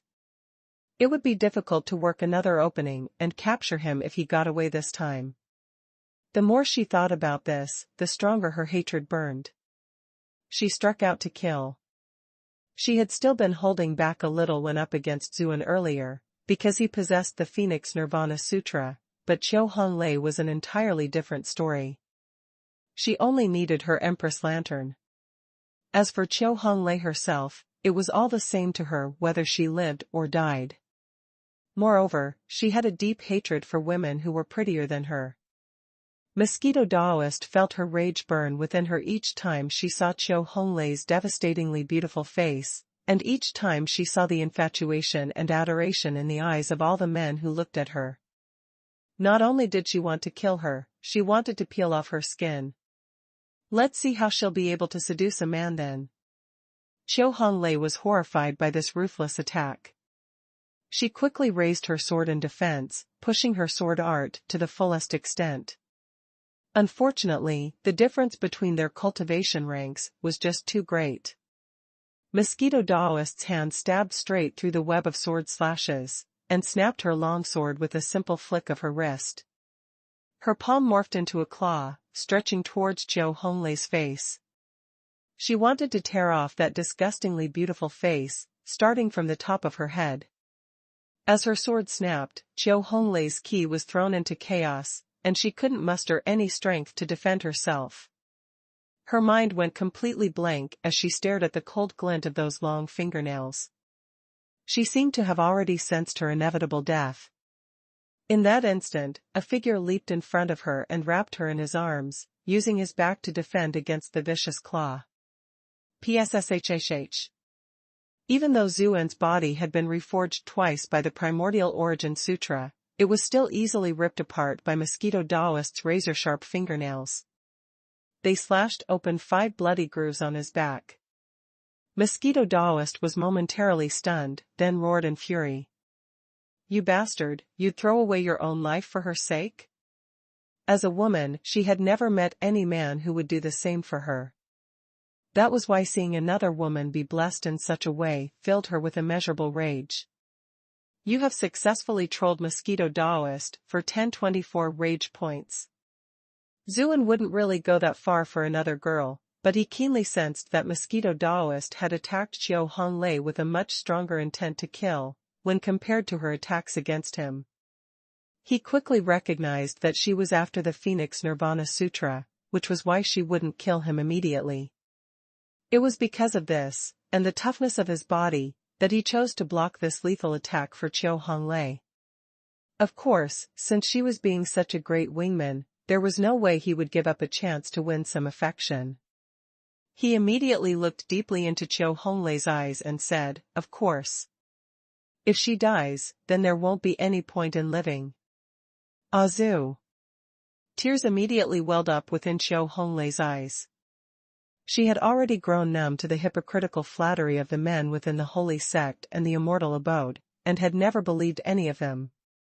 But, in this moment, having seen Zhu En sacrifice himself for her, and then say such words with blood spewing from his mouth, it felt as though her heart had been struck by a massive hammer. She was utterly overcome with emotion. Zhu En was frightened by her reaction. There's no need to take it this far, is there? This girl had been pretty good at teasing him, and all their flirting had always been just for fun, right? Mosquito Daoist was disgusted by this display of affection. Her expression slowly darkened. She had to kill this Chiu Honglei no matter what, to assuage her anger. At this moment, the solitary 8 finally recovered, and came rushing over. Mosquito Daoist was more than fed up with them. She instinctively opened her mouth to use her sound wave attack, but as soon as the buzzing noises came out, she was met by the same tired line, "Whatcha lookin' at?" "I'm looking at you, shithead." Mosquito Daoist finally experienced that old dragon's pain. What pissed her off even more was that Zhu and never stopped her before she employed her ultimate move, but waited until she had begun unleashing it before stopping her. This meant that she had to cut off her ultimate move abruptly just to respond with that stupid sentence. Forcibly pushing her sonic shockwave back into her mouth created a substantial amount of backlash within her own head, making her head ring with noise. If not for her powerful cultivation, she would have already been severely injured, and vomiting blood all over the ground. Even so, being interrupted several times in succession felt terrible, and she couldn't immediately use this skill again either. The Solitary Eight used this chance to bring forth their respective skills. Solitary Lightning brandished her massive hammer and called out to Qiu Honglei, "Lady Saint, hurry up and take Zuan away. We'll hold her off." They knew that Mosquito Daoist was after Zhu and the Empress Lantern. They couldn't afford to let her get her claws on either one of them. Qiu Honglei understood just how critical the situation was, and was worried about Zuan's condition as well. She nodded and said, "Be careful, all of you." Then, she quickly disappeared into the darkness of night with Zuan in her arms. Mosquito Daoist let out a howl of fury as she saw her prey escaping. She was about to give chase, but the Solitary Eight unleashed their most powerful skills at once. She had exhausted quite a bit of her own strength previously, and she was momentarily unable to get away. Qiu Honglei supported Zuan in her arms as they fled, only stopping when the inn was out of sight. "Ah Zhu, how are your injuries?" she asked. Zhu and shook his head and said, "I'm fine. They're not a big deal at all." As he said this, however, he couldn't hold back a frown. That woman's fingernails really are quite terrifying. Why is the pain getting worse and worse? Your injuries are so serious, how can you say they're no big deal? Qiu Honglei quickly examined his wounds, then cried out in alarm. There was poison on her fingernails. Qiu Honglei wept as she took in the bloody gashes along his back, and the purple-black bruising all around the wounds. "It's all my fault. You wouldn't have suffered such terrible injuries if not for me. Silly girl, I was able to save a precious and delicate flower like you for the price of this little injury. That's already more than worth the sacrifice. Why are you crying?" Zhu and couldn't resist reaching out a hand to wipe off the tears staining her cheek. Qiu Honglei couldn't help but laugh, then hit him lightly. "Can't you see what sort of situation we're in? Yet you're still joking around." Immediately after that, she said nervously, "We need to deal with the poison in your wounds, quickly. There'll be trouble otherwise." "How do we treat it?" Zhu and wondered if the Primordial Origin Sutra had the power to detoxify as well. "Don't move," Qiu Honglei said with a gentle voice, then sat down behind him. Her red lips pressed gently against his wounds, and she sucked out the poison from his wounds. "What?" Zhu and was startled. Oddly enough, he was a little uncomfortable with this. "Don't move," Qiu Honglei mumbled indistinctly, at the same time tucking the strands of hair that had fallen down onto her cheeks back behind her ears. Zhu and subconsciously straightened. The surroundings were quiet, so quiet that only the gentle breathing of the two of them could be heard. He could vaguely smell the scent of her hair, as well as the delicate fragrance that had to belong to a young lady. Of course, the things he sensed most intimately were her soft lips and her flexible tongue. Ahem, get your head out of the gutter. Be calm, be calm." Just like that, the two of them sat quietly, leaning against each other as Qiu Honglei sucked out the poisoned blood and spat it out one mouthful at a time. After what seemed like an eternity, Qiu Honglei finally heaved a sigh of relief. The color of his wounds had finally returned to a normal red. "I've already sucked out most of the poisoned blood. Fortunately, the poison in Mosquito Daoist's fingernails wasn't too strong." As she spoke, Qiu Honglei took out a bottle of medicine and gave him a pill to swallow. She ripped off a clean portion of her skirt and bandaged him up. Zhu and handed her a container. This will help to detoxify some of the poison. Swirl some around in your mouth, and then take some of it. Don't let the poison affect you as well. Qiu Honglei didn't refuse, and drank the antitoxin that he offered. She was surprised that he had somehow produced this bottle out of thin air, but soon reasoned that he probably had a spatial artifact with him. She didn't ask about it further, since these were often closely guarded secrets that their bearers did not wish to talk about. Thank you, Zuan said sincerely. What are you thanking me for? It was clearly you who saved my life. Qiu Honglei smiled.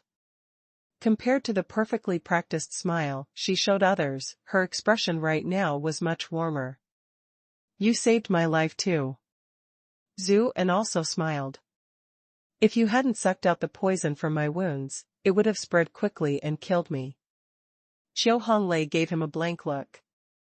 This man was usually so indecent, but he actually had such a soft and gentle side. He was worried that I would feel as though I had let him down, and said these things to comfort me.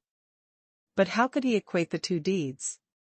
Even without her, the poison would have only caused him to suffer for a while, and would not have really cost him his life. While she was looking at Zuan, Zuan was also looking at her, more specifically, at her moist red lips. He thought about how she had used her mouth to treat his wounds. Each time she brushed his wounds with her mouth, it felt as though little electric currents were sent through his body. The tingling feeling was incredible, as though every single cell in his body had been excited by her touch. If her sucking on a wound already felt that good, I wonder what it would feel like if she did that somewhere else. He stared at her tender and beautiful red lips, and swallowed. It was a small motion, but the sound of it was amplified by the utter silence of their surroundings. Zhu and subconsciously raised his head to look at Qiu Honglei, and their eyes soon met.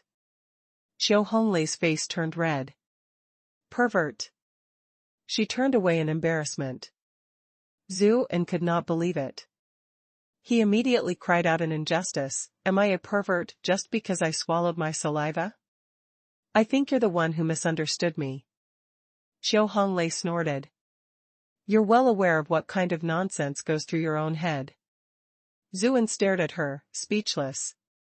This woman had spent quite some time in the immortal abode, after all, and was much more knowledgeable than the ordinary young lady. So what if you're angry, where are my rage points? Heh heh heh. At that instant, a low and terrifying laugh drifted over to them. Both of them grew alarmed. The ambiguous atmosphere between them dissipated in an instant as they both put up their guards. Oh, look at how innocent the two of you are. You're supposed to be running for your lives, yet here you are, muttering sweet nothings to each other. The familiar voice of Mosquito Daoist echoed around the clearing. It seemed like it was coming from far away at first, but by the time she finished speaking, she sounded as though she was right next to them. The two of them suddenly raised their heads, and noticed a woman in apricot yellow Daoist robe standing on a nearby treetop, perched on a relatively thin branch. It shouldn't have been able to support the weight of a human, not even a petite woman. However, it seemed as though Mosquito Daoist didn't weigh anything at all. Her feet rested gracefully on top of the branch, her figure swaying naturally with the wind. Qiu Honglei was shocked. What about my companions? Did you kill them all? Mosquito Daoist snorted. I've never had a habit of leaving my enemies unsilenced. She felt heat rush towards her face. Even though those devil sect cultivators were individually weaker than her, they all had their unique skills. When they teamed up against her, it became quite difficult for her to take them out. She had been in a rush to capture Zuan and Qiu Honglei as well, so she didn't actually face them directly, but left behind some clones to distract them instead. Meanwhile, she had pursued the two of them here. Her original form was a black blood mosquito, which naturally excelled in flight. In terms of raw speed, she was much faster than humans of the same rank, let alone those who were much weaker than her, like Zuan and Qiu Honglei. She was also extremely sensitive towards the scent of blood. Even though the trail of blood they had left behind was faint, it did not escape her notice. That was why she had easily caught up with them, even though the two of them had run a fair distance away. Hong Lei, Zuan said quietly, I'll do my best to stall her. Use this chance to get away. It's best if you can find your way back to your martial uncle, Lu Sanyuan. He should be able to ensure your safety. Chiu Honglei shook her head, and gently held his hands. I'll face her together with you. Zhu and grew agitated. You're being foolish. She wants my Phoenix Nirvana Sutra, so she won't kill me, but she won't be so polite to you. Chiu Honglei still refused to leave. I won't leave you. If worst comes to worst, I'll wait for you in the afterlife. She gave a slight smile as she said these words, her expression poignant yet determined. She was clearly ready to die. Mosquito Daoist laughed cruelly from atop the tree. What a moving performance. I've heard that spouses should face everything together, but your affection for each other seems to go even deeper than that of husband and wife. Chiu Honglei's cheeks, which had turned completely pale from nervousness and fear, reddened slightly. Noting her bashful appearance, even Mosquito Daoist had to admit that this woman was truly beautiful, no matter how picky she tried to be. This only made her grow more jealous, which further fueled her rage. What a pity, I love to tear lovebirds apart. She swooped down at the two of them. She already knew that Zuan was as slippery as a loach, and that she wouldn't be able to snag him quickly. Rather than wasting time, it seemed expedient to deal with Chiu Honglei first. The two of them had stepped in to save one another earlier, so she knew that Zuan would definitely jump in if she attacked Chiu Honglei. This would greatly reduce the effectiveness of his blasted movement technique. Sure enough, when he saw her attacking Chiu Honglei, Zuan gritted his teeth and ran over to help her. Mosquito Daoist sniffed disdainfully and took a step forward. She moved so quickly that even Zuan had no time to react. She suddenly appeared right in front of Zuan and smashed a palm into his chest. She knew what he was thinking, that she would restrain herself in order not to kill him. Even though she wasn't out to kill him, crippling him by taking away his movement ability was no trouble at all. Forget about someone of the 5th rank. Even someone at the peak of the 6th rank would be completely stripped of their ability to fight after being struck by her palm. Blood spurted out crazily from Zuan's mouth as multiple ribs snapped.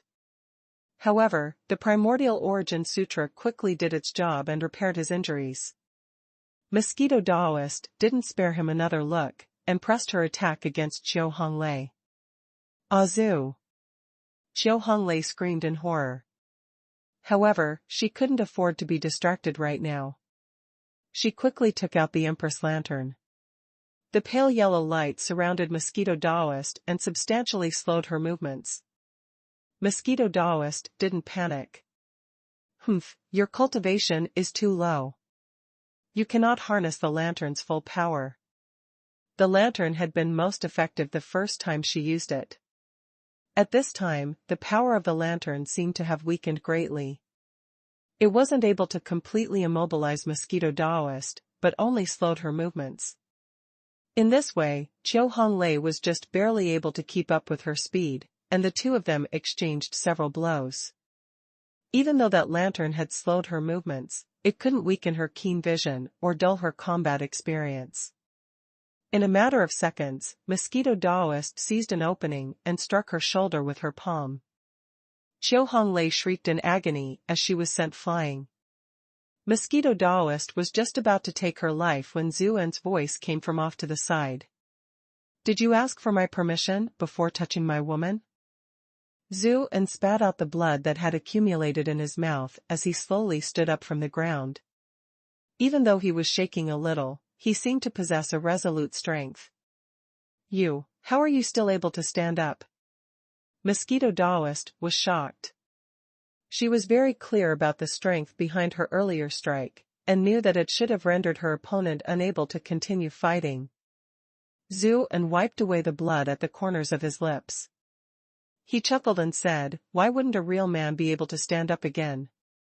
Chiu Honglei's face blushed. Even at this sort of time, he's still able to make that sort of joke.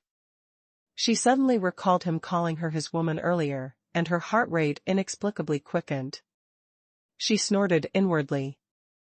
When did I ever become your woman? Despite this, she wasn't angry at all. On the contrary, she couldn't hold back a smile.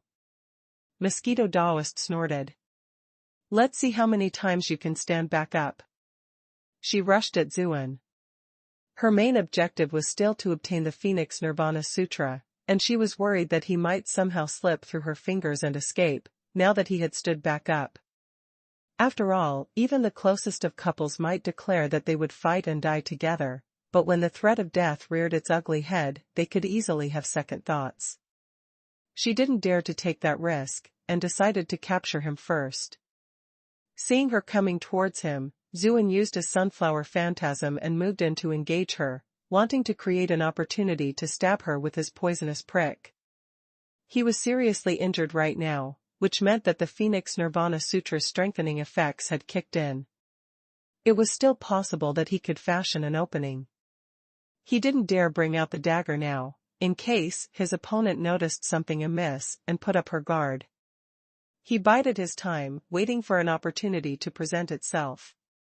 Mosquito Daoist frowned. She had a strange feeling that his speed seemed to have increased. However, she attributed this to the slowing effects of Chiu Honglei's lantern, and didn't pay it too much attention. Now that she had gotten serious, Zuan was now put under an increased amount of pressure.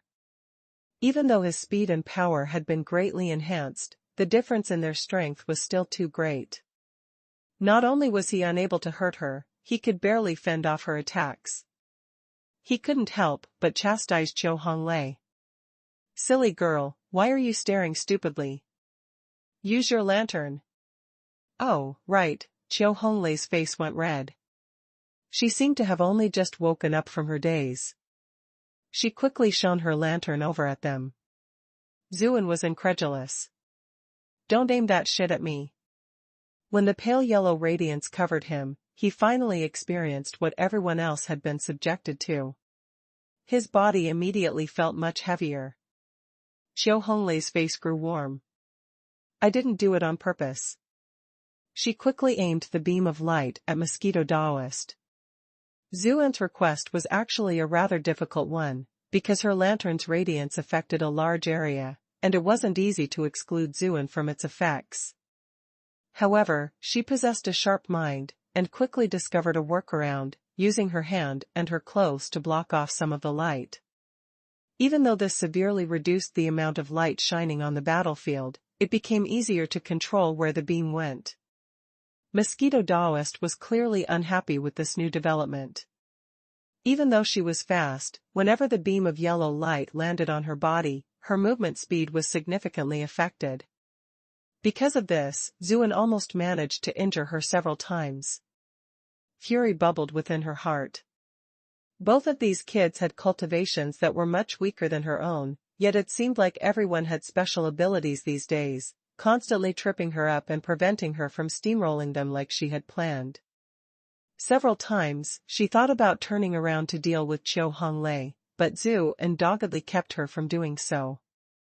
He fought wildly, willingly suffering injuries in order to create opportunities for himself, which left her with quite the headache. Given his cultivation, she had originally believed that it wouldn't make much of a difference even if she took a few hits. However, a mysterious sense of danger had crept up on her, warning her that she absolutely could not be wounded by her opponent in any way. Even though her cultivation was high, she was rather infamous, and had made many enemies over the years. Having been pursued by them for many years had made her extremely sensitive toward danger. Even though she didn't understand where this feeling of danger was coming from, she never doubted her intuition. She had relied on exactly this sixth sense over these years to get her out of some very tight spots. He was able to get back up despite suffering such serious injuries. This style of fighting, disregarding any injuries you might suffer just to try to injure your own opponent, isn't usually a sensible choice either.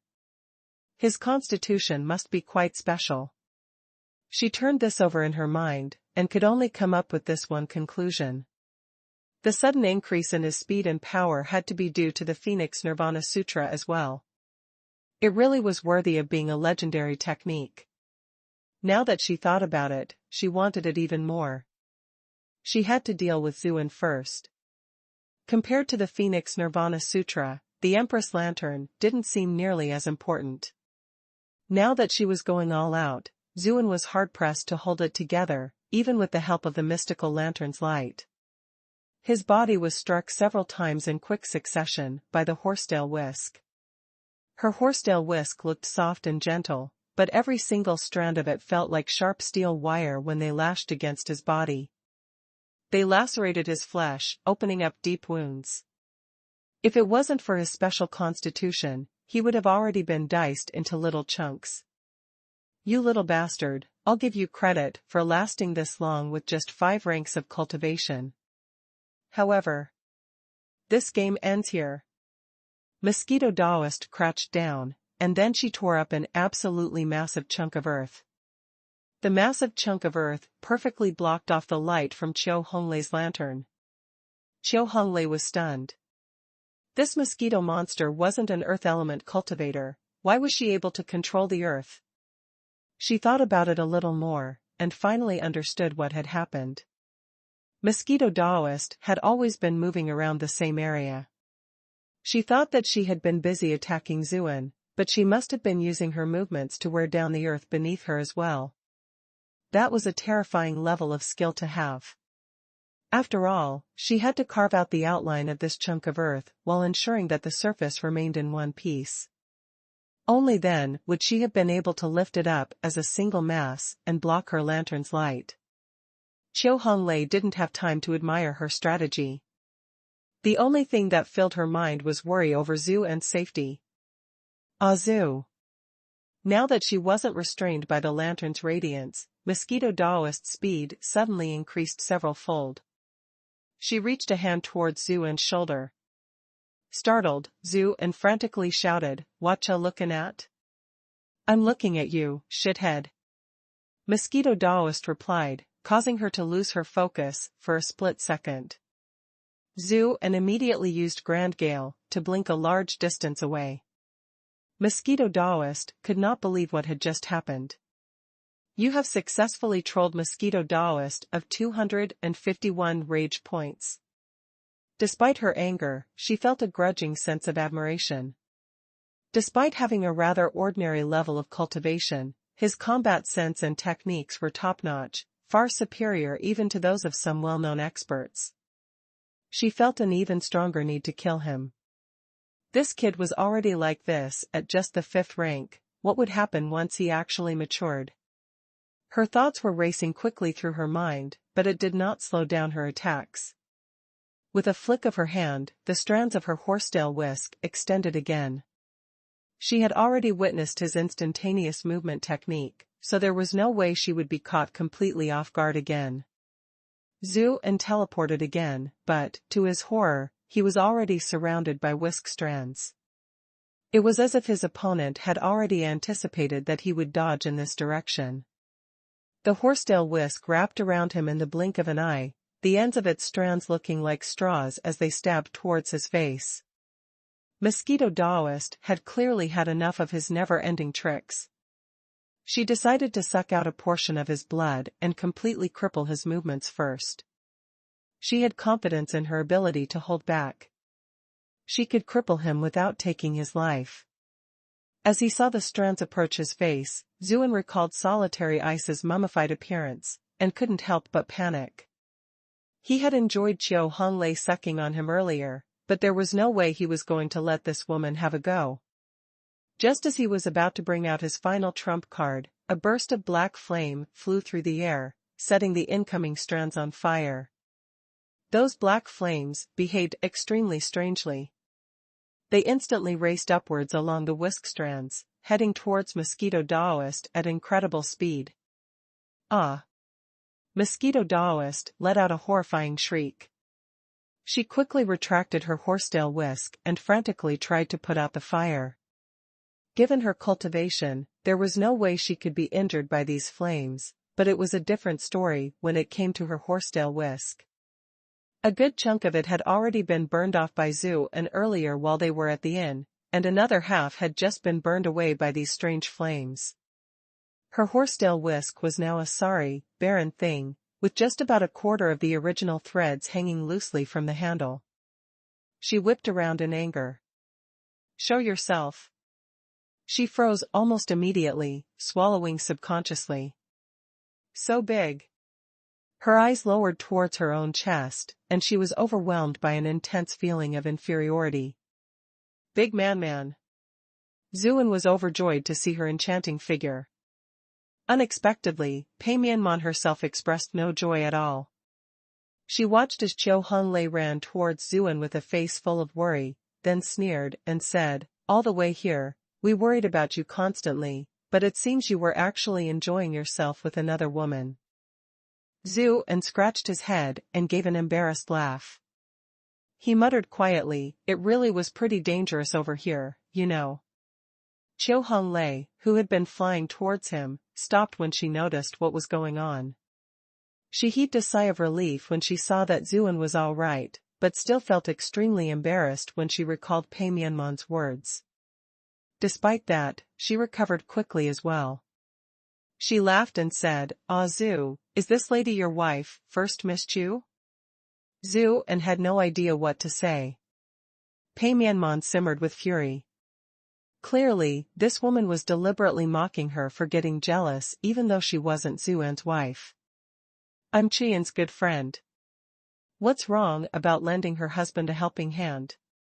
Pei Mianman regretted her words as soon as they left her mouth. The two of them clearly already divorced, so why did she even have to mention Qian? What the heck is wrong with me and my guilty conscience? Oh, Qiu Honglei deliberately drew out this word. "You're helping your close friend watch over her husband.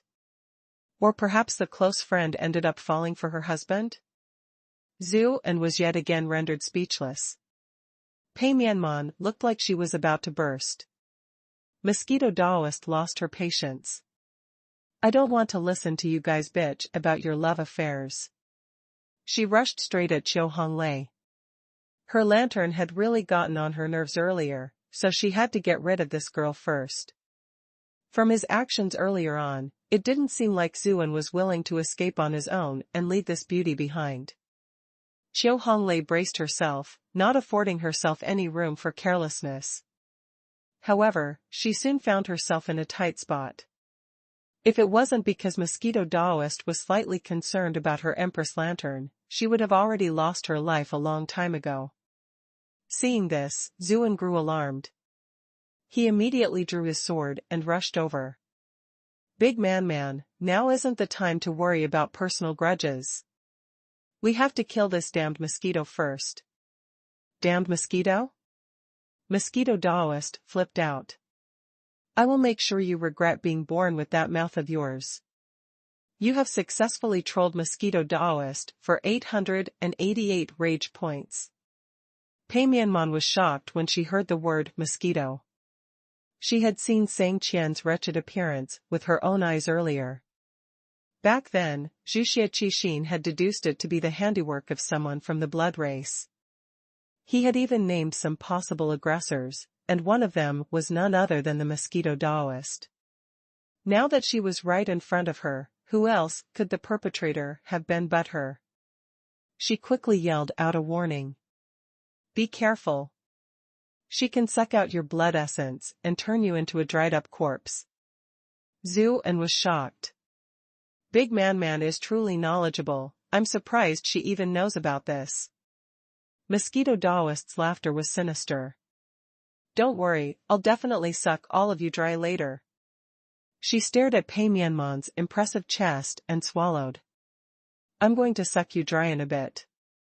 Let's see if you'll still be that large then." Zuan and Kahonglei seemed to be faring worse and worse by the second, so Pei Mianman could not afford to wait any longer. Black flames surged around her as she charged in to offer assistance. Sensing the strangeness of these black flames, Mosquito Daoist quickly kept away her horsetail whisk. Every single strand of this horsetail whisk had been refined from a mouthpart that she had shed, so they weren't easily acquired. Most of them had been burned up on this night alone, so she didn't dare use it any more, lest these black flames burn the rest of it up. Not even killing the three of them would be enough compensation for her losses then. Besides, even without the assistance of a weapon, her cultivation was still far above the three of them. Pei Mianman was only brushed by the wind produced by Mosquito Daoist's palm strike, yet her arm already felt numb.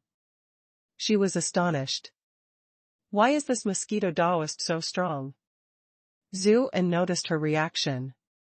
Worried that she might be underestimating her opponent, he quickly reminded her, "Be careful, this person is at least at the master rank. She is also incredibly crafty." Before Pei Mianman could reply, Mosquito Daoist chuckled and said, "What a cute lad, you really understand this big sis well. Come and let this big sis give you a big old smooch." Even though she was smiling, she felt incredibly vexed inside. Given her cultivation, dealing with 3/6th rank cultivators should be a trifling matter, not to mention that not even all of these brats were at the 6th rank. However, the three of them really were rather strange. Zhu En had his devilish movement technique, and he seemed to be growing stronger the longer he fought. Meanwhile, Qiu Honglei had her Empress Lantern to slow down her movements, and this woman now wielded black flames that were different from most other elemental flames. A single slip-up and she might get burned, and perhaps even suffer soul-wounding pain. With all three of them working together, she found herself in quite a bind. The three of them shivered when they heard her laughter. She had clearly been going after Zhu En earlier with the intent to kill, yet now, she suddenly appeared all seductive and flirtatious. It was a jarring contrast. However, the three of them sensed that her attacks had grown fiercer, and they did not dare let themselves be distracted. Even so, it wasn't long before Qiu Honglei groaned in pain as one of Mosquito Daoist's attacks struck her shoulder. Mosquito Daoist's fingernails glinted in the moonlight as they clawed at her face. She would end her life with this strike. An arm, wreathed in swirling black flame, reached out to block her, buying Qiu Honglei an extra second. Zhu En used this opening to drag Qiu Honglei behind him, avoiding Mosquito Daoist's follow-up attacks. "Thanks," Qiu Honglei said as she recovered from her shock. She didn't say this to Zhu En, but directed her gratitude towards Pei Mianman instead. Pei Mianman snorted, but could not spare the time or attention needed to reply her.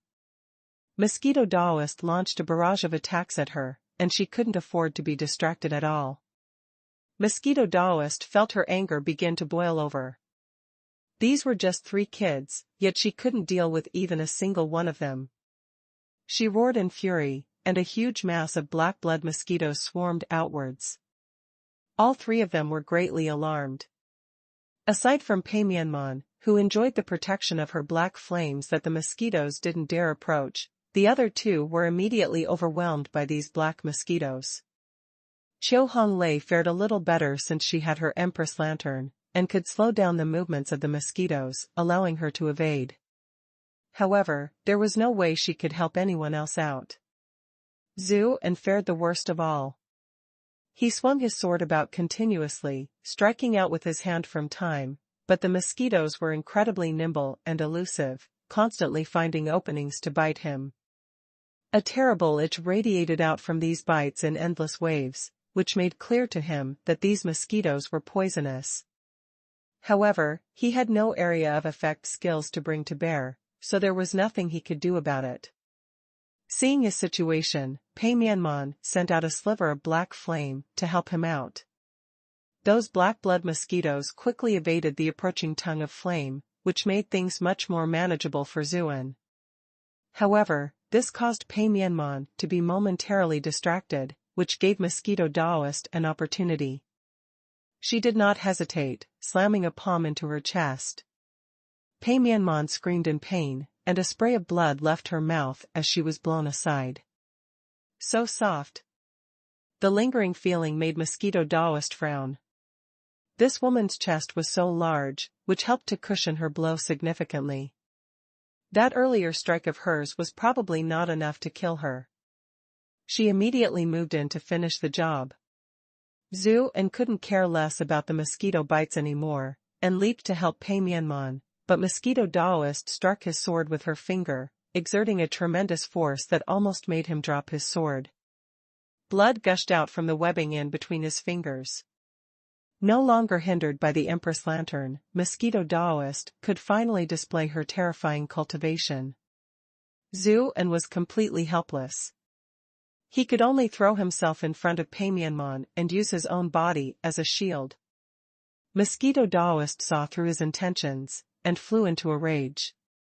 "Do you think that I won't kill you?" She held nothing back, thrusting her hand straight towards his back. This strike would be enough to completely penetrate his body, allowing her to rip out Pei Mianman's heart. Pei Mianman would certainly be dead, while Zuan might still survive. She wasn't aiming for any of his vital spots, and his terrifying recovery ability had left a deep impression on her. Zhu and smiled bitterly as he sensed the terrifying killing intent. "It looks like the two of us are going to pass on together, like true lovebirds." Pei Mianman stared straight into his eyes, her expression incredibly warm. This man had leaped in front of a deadly blow without a second thought, utterly willing to give up his life to save her. In the face of such an act, she felt that death was not such a terrifying fate after all. The temperature suddenly plummeted, and several snowflakes even fluttered around the air. Many of the black blood mosquitoes flying around them fell out of the sky like miniature ice sculptures. Zhu and was stunned. Snow in summer? Perhaps not even the heavens are willing to see us lovebirds perish together. Pei Mianman's face went entirely red. "Lovebirds my ass. Don't you even recognize your own wife's snowflake sword?" A streak of frozen light sliced through the night sky from the side, lancing towards Mosquito Daoist's vitals like a streak of lightning. Mosquito Daoist was shocked as well. This person's cultivation was higher than the other three, and was most likely at the 7th rank. Whoever it was, they had chosen their moment well. If Mosquito Daoist had pressed on with her attack, even though the big-breasted woman was dead for sure, she herself would have also been seriously injured. Her many years spent on the run had made her prioritize her own safety above all else, and she would never expose herself to the risk of suffering severe injuries in order to kill someone. She retracted her hand at once, and blocked the incoming sword. The two exchanged several blows in an instant. However, her opponent was extremely crafty, and did not try to overpower her directly, which greatly reduced the advantage of her superior cultivation rank. Mosquito Daoist finally caught a glimpse of her opponent. She was a ridiculously beautiful woman whose entire being radiated the crisp, cold bite of a winter morning, granting her the air of an immortal goddess descended from heaven. Mosquito Daoist felt her self-confidence get crushed in an instant. She normally flaunted herself as a beautiful woman, yet every single girl she had run into today was more stunning than herself. Either their chests were much larger, or their aura was superior to hers. She had been defeated in every single aspect. She glared furiously at Zuan. What the heck was up with this brat? He didn't look like he was anything special, so why did he have so many stunning women around him? Is there something special about him that I don't see? Opposite her, Zuan immediately cheered when he saw the woman in that long, icy blue dress. This woman was just as coldly arrogant and gorgeous as he remembered. Honey. They had already been separated for a few months, after all. When they had just separated, he could still see her from time to time using the communications mirror, but later on, he couldn't even do that anymore. Chu Qian's cold and indifferent expression warmed considerably when she heard his voice. She turned to look at her husband. She was just about to say something when she suddenly noticed that he was on top of her close friend, pressed up against her until even Pei Mianman's breasts seemed uncomfortably squashed. Her beautiful brows immediately knit together again. Pei Mianman didn't know what was going on either, but she was overwhelmed with guilt. She pushed Zuan off of her and said, "Chuyen, you're finally here." Chuyen smiled ambiguously. I might have missed out on such an exciting scene if I'd arrived even a moment later. Pei Mianmon's face flushed red. She waved her hands and said, "Don't get it wrong.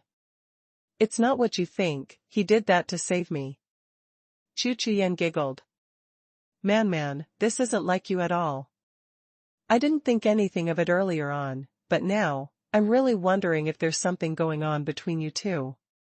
Pei Mianmon quickly realized what was wrong. If she had been her usual self, she would surely have used this chance to tease others. When had she ever had to defend herself in such a panic? However, she reacted quickly as well. She smiled sweetly and said, "Now that you mention it, the two of you aren't husband and wife anymore, so it shouldn't really matter even if I did make a move, right?" Chuyen snorted. "Go ahead. He's not that great anyway." "I don't care." Heartbreak was written all over Zuan's face. "Chuyen, how could you say something so hurtful?" No one, not even he, expected Pei Mianmon to hook an arm around his arm and throw Chuyen a flirtatious smile. "You said it yourself." Chuyen was given a fright. Was this woman being serious? Then again, she remembered how daring Pei Mianmon was usually, and immediately felt a twinge of regret. But she had already said what she'd said, and there was no way to take it all back. She could only give Zuan an unhappy look. "What is up with that ecstatic grin on your face?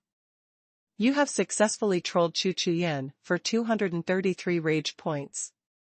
Zuan was completely enthralled by the soft, warm feeling around his arm. When he saw these rage points, he almost leaped into the air in fright. Chiu Honglei had a strange expression on her face, having keenly picked up on the awkward atmosphere. The corners of her lips curved ever so slightly upwards. This Pei Mianmon adopted such an overbearing manner earlier when she questioned me. To see her cowering like this in front of someone else is just too amusing. But Pei Mianmon's words also reminded her that Zuan was already single. From now on, it was every woman for themselves. A pensive smile spread across her lips. She used to be Immortal Abode's courtesan queen, after all. Seducing men was her specialty. Mosquito Daoist finally snapped out of her daze, and roared in annoyance, "They just keep coming, one after another. Just how many girls do you have, you brat? Stop wasting my time and call them all out already." You have successfully trolled Mosquito Daoist for 582 rage points. Zuan waved his hands frantically when he saw the three girls eyeing him as well. "Stop trying to create disharmony between us. I have always lived a pure and innocent life. How could I have other women?" Pei Mianmon rolled her eyes. "Like hell I'll believe you. Jingdan was willing to give up everything for you earlier on. Do you think I'm blind? Should I rat you out to Chuyen later?" Chuyen and Chiu Honglei scoffed disdainfully as well. They clearly didn't believe him either. Despite their feelings, his first sentence reminded the girls that now wasn't the time to settle things with Zuan. They would deal with that after they made it through this crisis. Mosquito Daoist used this opportunity to charge at Chiu Honglei. Her Empress Lantern posed the greatest threat, after all. Chuyen quickly brandished her sword and swooped over to help her. She understood the current situation. Even though Zuan had been captured by the Devil Sect, Chiu Honglei had most likely been helping him out this whole time. Moreover, she knew more about her relationship with Zuan than Pei Mianmon did. After all, back then, Chiu Honglei had taken the initiative to ask to become Zuan's concubine. Even though she didn't feel good about it, she couldn't bring herself to watch idly from the side.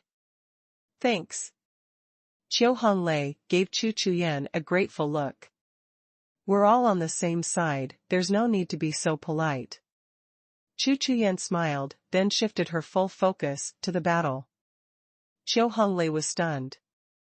What did she mean by "on the same side"?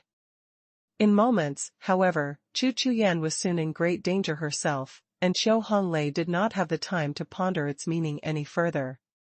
She quickly used her lantern to help her out. Zuan and Pei Mianman joined the battle as well. They knew that, given Mosquito Daoist's cultivation, they still weren't a match for her even though they now had Chu Chuyan on their side. It didn't take long for the light from Qiu Honglei's lantern to grow dim. She said in alarm, "I already used it too much today. The lantern will run out of energy soon." Almost immediately, the lantern went out completely. Mosquito Daoist laughed. Her speed suddenly increased, and in no time at all, she covered the four of them in a fresh round of injuries. Pei Mianman was already badly injured, and she could take no more. Her body flew through the air and crashed to the ground off to the side. Zuan was the main meat shield, taking blow after blow after blow, and not even the Primordial Origin Sutra's incredible healing could keep up. If it wasn't because Mosquito Daoist still wanted the Phoenix Nirvana Sutra, he would have died 100 times over. He too was sent flying, crashing to the ground and gasping for air. He struggled to find his feet again. Seeing him drenched in blood, Chu Chuyan grew distressed and cried out, Man, hurry up and take Zuan away from here." She didn't tell her to bring him to Zhuxia Qixin, because sending Zuan to the capital was equivalent to sending him to his death. That was why it would be best if the two of them took this chance to flee. As for the consequences, she couldn't care less about them at that moment. Pei Mianman frowned but did not reply. She was not in good shape at all, and found it difficult even to muster the strength to speak. Zuan was not about to leave. "No, I won't abandon my women and flee on my own." Even when they fought together, they weren't a match for Mosquito Daoist. If only Chu Chuyan and Qiu Honglei stayed behind, they would be in even greater danger. Qiu Honglei's heart skipped a beat. She wondered if he had said "my women" instead of "my wife" on purpose. Chu Chuyan panicked. "If you stay, we'll just all die together. Besides, others will be here soon. You don't have to worry about us." Mosquito Daoist cut her off. "Not a single one of you will escape." With that, she intensified her attacks, and even the ice around Chu Chuyan began to melt. Zuan was stunned. There were others coming? Who? There was the swift sound of approaching footsteps, and several members of the Devil Sect's solitary aid appeared. "Lady Saint!" Qiu Honglei was overjoyed. "Quick! Help us defeat Mosquito Daoist." They were momentarily confused by the presence of Chu Chuyan and Pei Mianman, but they quickly pushed their thoughts aside once they saw the danger that Qiu Honglei was in. They quickly joined the fray. The pressure on Chu Chuyan decreased substantially. She turned around and said to Pei Mianman, Man, take him away. Don't tell me you don't know the consequences of staying here." Pei Mianman bit her lip. "Fine." She tugged at Zuan and said, Zu, trust us." Zuan was about to refuse, but her words caused him to freeze momentarily. He let himself be pulled deeper into the forest. Seeing this, the solitary aide of the Devil Sect was about to give chase, but Qiu Honglei stopped them from doing so immediately. "We'll deal with Mosquito Daoist first." The solitary aide all frowned when they heard what she said. Solitary Wind said, "Lady Saint, our objective right now is to capture Zuan, not to deal with Mosquito Daoist. The cultivation of Mosquito Daoist was just too high. A few of them were seriously injured already, and they did not relish the prospect of facing her again. They were not willing to engage Mosquito Daoist in yet another fight unless absolutely necessary. Qiu Honglei shook her head. "If you leave now in pursuit of Zuan, Mosquito Daoist will be the one to benefit in the end." Solitary Metal wasn't convinced. "Even if we defeat Mosquito Daoist, we'll lose Zuan. Wouldn't all our efforts be for nothing, then? It's better if we leave right now." They were clearly unwilling to fight Mosquito Daoist again. Earlier on, Solitary Metal had been furious that his good friend Solitary Ice had been sucked dry, and was all ready to avenge him. Unfortunately, the fight outside the inn had been too awful, and left them all with a lingering sense of dread. Qiu Honglei grunted in displeasure. Then what about my Empress Lantern? She wants to steal that too. Are you guys going to just let that happen? The Solitary Eight looked at each other in dismay. They knew that the Empress Lantern was something given to her by the sect master. There was no way the sect master would forgive them if they just looked on while it was stolen. But we'll be blamed if we let Zuan get away as well, Solitary Lightning said. Even though she looked like a brute, she wasn't stupid. Qiu Honglei cut her off. I will take responsibility for everything when we face the sect master. Seeing her take this stance, there wasn't much else the Solitary Eight could say. They knuckled down and resumed their battle with Mosquito Daoist. Even though they had lost some of their companions, with the 7th-ranked Chu Chuyen on their side, their overall strength was still relatively the same as before. Chu Chuyen secretly sent Qiu Honglei a voice transmission. Thanks. She was obviously aware that Qiu Honglei was doing all of this for her and Zuan. Qiu Honglei replied, Big Sis saved my life earlier. She immediately regretted calling her Big Sis as soon as the words left her mouth. She had already divorced Zuan, why did she still have to call her Big Sis? Chu Chuyen was momentarily stunned, and an odd smile touched the corners of her lips. Unlike them, Mosquito Daoist was incredibly furious. She had let those idiots from the Devil sect talk among themselves in hopes that they would give up on fighting her, allowing her to deal with Chu Chuyen alone. Who could have expected that they would end up working together? All of you can go to hell. Killing intent surged within Mosquito Daoist as she charged straight at them. Elsewhere, Zuan and Pei Mianman supported each other as they ran through the forest. The two of them were both seriously injured, and it was even a struggle to maintain an upright stance as they leaned against each other. After a while, though, the regenerative properties of Zhu and Primordial Origin Sutra began to take effect, and he recovered at a much faster rate than Pei Mianman. Eventually, he was the one shouldering most of her weight. In a remote part of the woods, Zhu sat down, still carrying Pei Mianman. He gave her another soul return pill.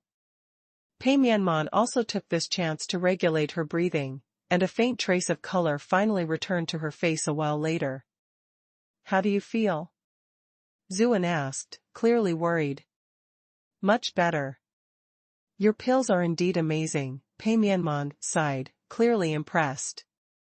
Right, you've given me medicine, but what about you? She hadn't seen Zuan take any medicine of his own, so she immediately became worried. I'm fine.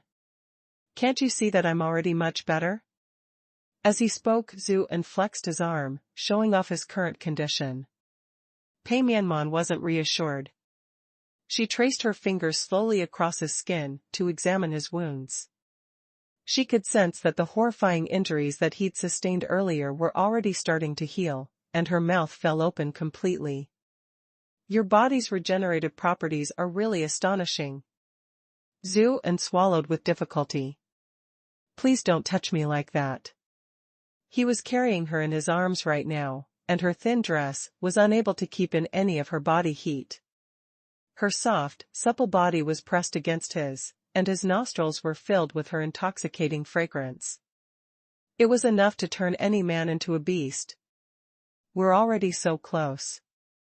What's the harm in a little touching? Pei Mianman couldn't help but tease him. Have you really recovered? In the middle of her sentence, a trace of redness suddenly appeared on her face, and she bolted out of his arms. No, you don't have to reply. I know you're fine. Zuan wanted to cry. How is this my fault? What kind of man won't have such a reaction with such a ravishing beauty in their arms? Pei Mianman stood next to him, her face completely red. An awkward silence fell across them. Zuan tried to alleviate the embarrassment by asking, Why did you insist that I leave? His heart was full of worry for Chu Chuyen. Mosquito Daoist was just too strong. A single mistake could end up costing her her life. Are you worried about Chuyen? Pei Mianman seemed to have read his thoughts. Don't worry, help is on the way, she reassured him. Who'll show up to help her? Zhu and immediately asked. He seemed to remember Chu Chuyen mentioning it as well. Did a few ridiculous simps follow her all the way there? Look at how nervous you are. It's not what you're thinking. Pei Mianman rolled her eyes. We ran into a new contingent of troops dispatched by the capital.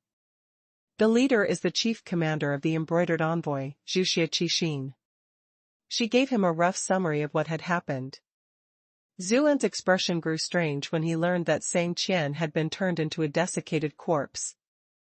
He sighed and said, even though I really wanted to kill him myself for ruining your plan to rescue me from the inn, I can't help but feel uncomfortable knowing that he met such a tragic end. Even though he hadn't seen Sang Qian's death with his own eyes, he had seen how Solitary Ice had died. That sight alone had sent a chill down his spine. Don't tell me you're worrying about someone else's wife? Pei Mianman snorted. Take my advice and don't worry about Jingdan. Both her and the Sang family have been detained by court officials and taken back to the capital first. Zuan was a bit disappointed to hear this, but he still said, that's probably for the best. At least it's better than following me around and putting herself in danger. Now that the emperor had sent out a larger force to escort them, the ones who wanted the Sang clan dead wouldn't dare get their way. Jingdan's safety would thus be ensured as well. So you guys made me leave because you didn't want me to run into Zhu Qixin? Won't he put the blame on you too then? Zhu and immediately noticed this problem. Pei Mianman shook her head. It's all right. Your safety is more important. There is no way His Majesty can use this matter as an excuse to bring down both the Chu clan and Pei clan. Zhu and was incredibly moved to realize that they had done all of this for him. He held her hand and said, Big man, thank you guys so much. Pei Mianman's face turned red, and she quickly pulled her hand away. You can say whatever you want, but don't just grab my hand out of nowhere. You didn't seem to mind when I carried and hugged you earlier, Zhu and mumbled. What did you say? Pei Mianman replied playfully. Zhu and chuckled. Nothing. Out of nowhere came a derisive snort. Oh, look at you pair of adulterers. Your wife is out there risking life and limb for your sake, while you're having the time of your life with another woman. Also, young miss, your best friend didn't put her husband in your hands just so you could have your way with him. Zuan and Pei Mianman turned around immediately, and saw a familiar figure not too far away. You're back again? Will you ever be satisfied? Zhu and felt a huge headache coming on. This mosquito Daoist haunted them like a bloody spirit. How long had she been pursuing him? This time, though, her clothes were in tatters, and she was riddled with injuries. He could tell that she wasn't in great condition. What happened to Chuyen? Zhu and looked behind her. Unfortunately, he didn't see anyone else. Dead, of course. Mosquito Daoist snorted, a hint of joy appearing on her face. Dead? Zhu and felt as though a bomb had gone off in his mind. It was hard for him just to keep his feet under him. Right at that moment, a dazzling streak of light flashed through the sky, descending towards them at great speed like a blazing meteorite. Pei Mianman quickly reached out an arm to support him. Zhu, don't let yourself be tricked. Not even those guys from the devil sect could injure her that badly. Zhu Qixin had to have made it in time. That's the only explanation for her grievous wounds. With the help of those from the capital, how could anything have happened to Chuyen? Zhu and finally snapped out of his daze. In the dungeon, he had seen Chuyen use her ultimate, forbidden technique to fend off a 9th-ranked Shirkuan despite being at the 5th rank herself. There was no way she could be killed so easily, now that she was at the 7th rank. Even if she decided not to use that technique, it still wouldn't be easy for Mosquito Daoist to kill her. He hadn't sensed her unleashing her ultimate, forbidden technique, which meant that Chuyen had never been forced into such a dire, life-threatening situation. These thoughts helped to calm him down. He glared at Mosquito Daoist and berated her. "Damned mosquito, I never expected that you would love lying so much. You gave Daddy such a fright." Mosquito Daoist was furious. "What did you say, brat?" As a powerful cultivator, she was respected and feared by many, and had run rampant across the world for many years. When was the last time she had been humiliated by a kid like this? "You have successfully trolled Mosquito Daoist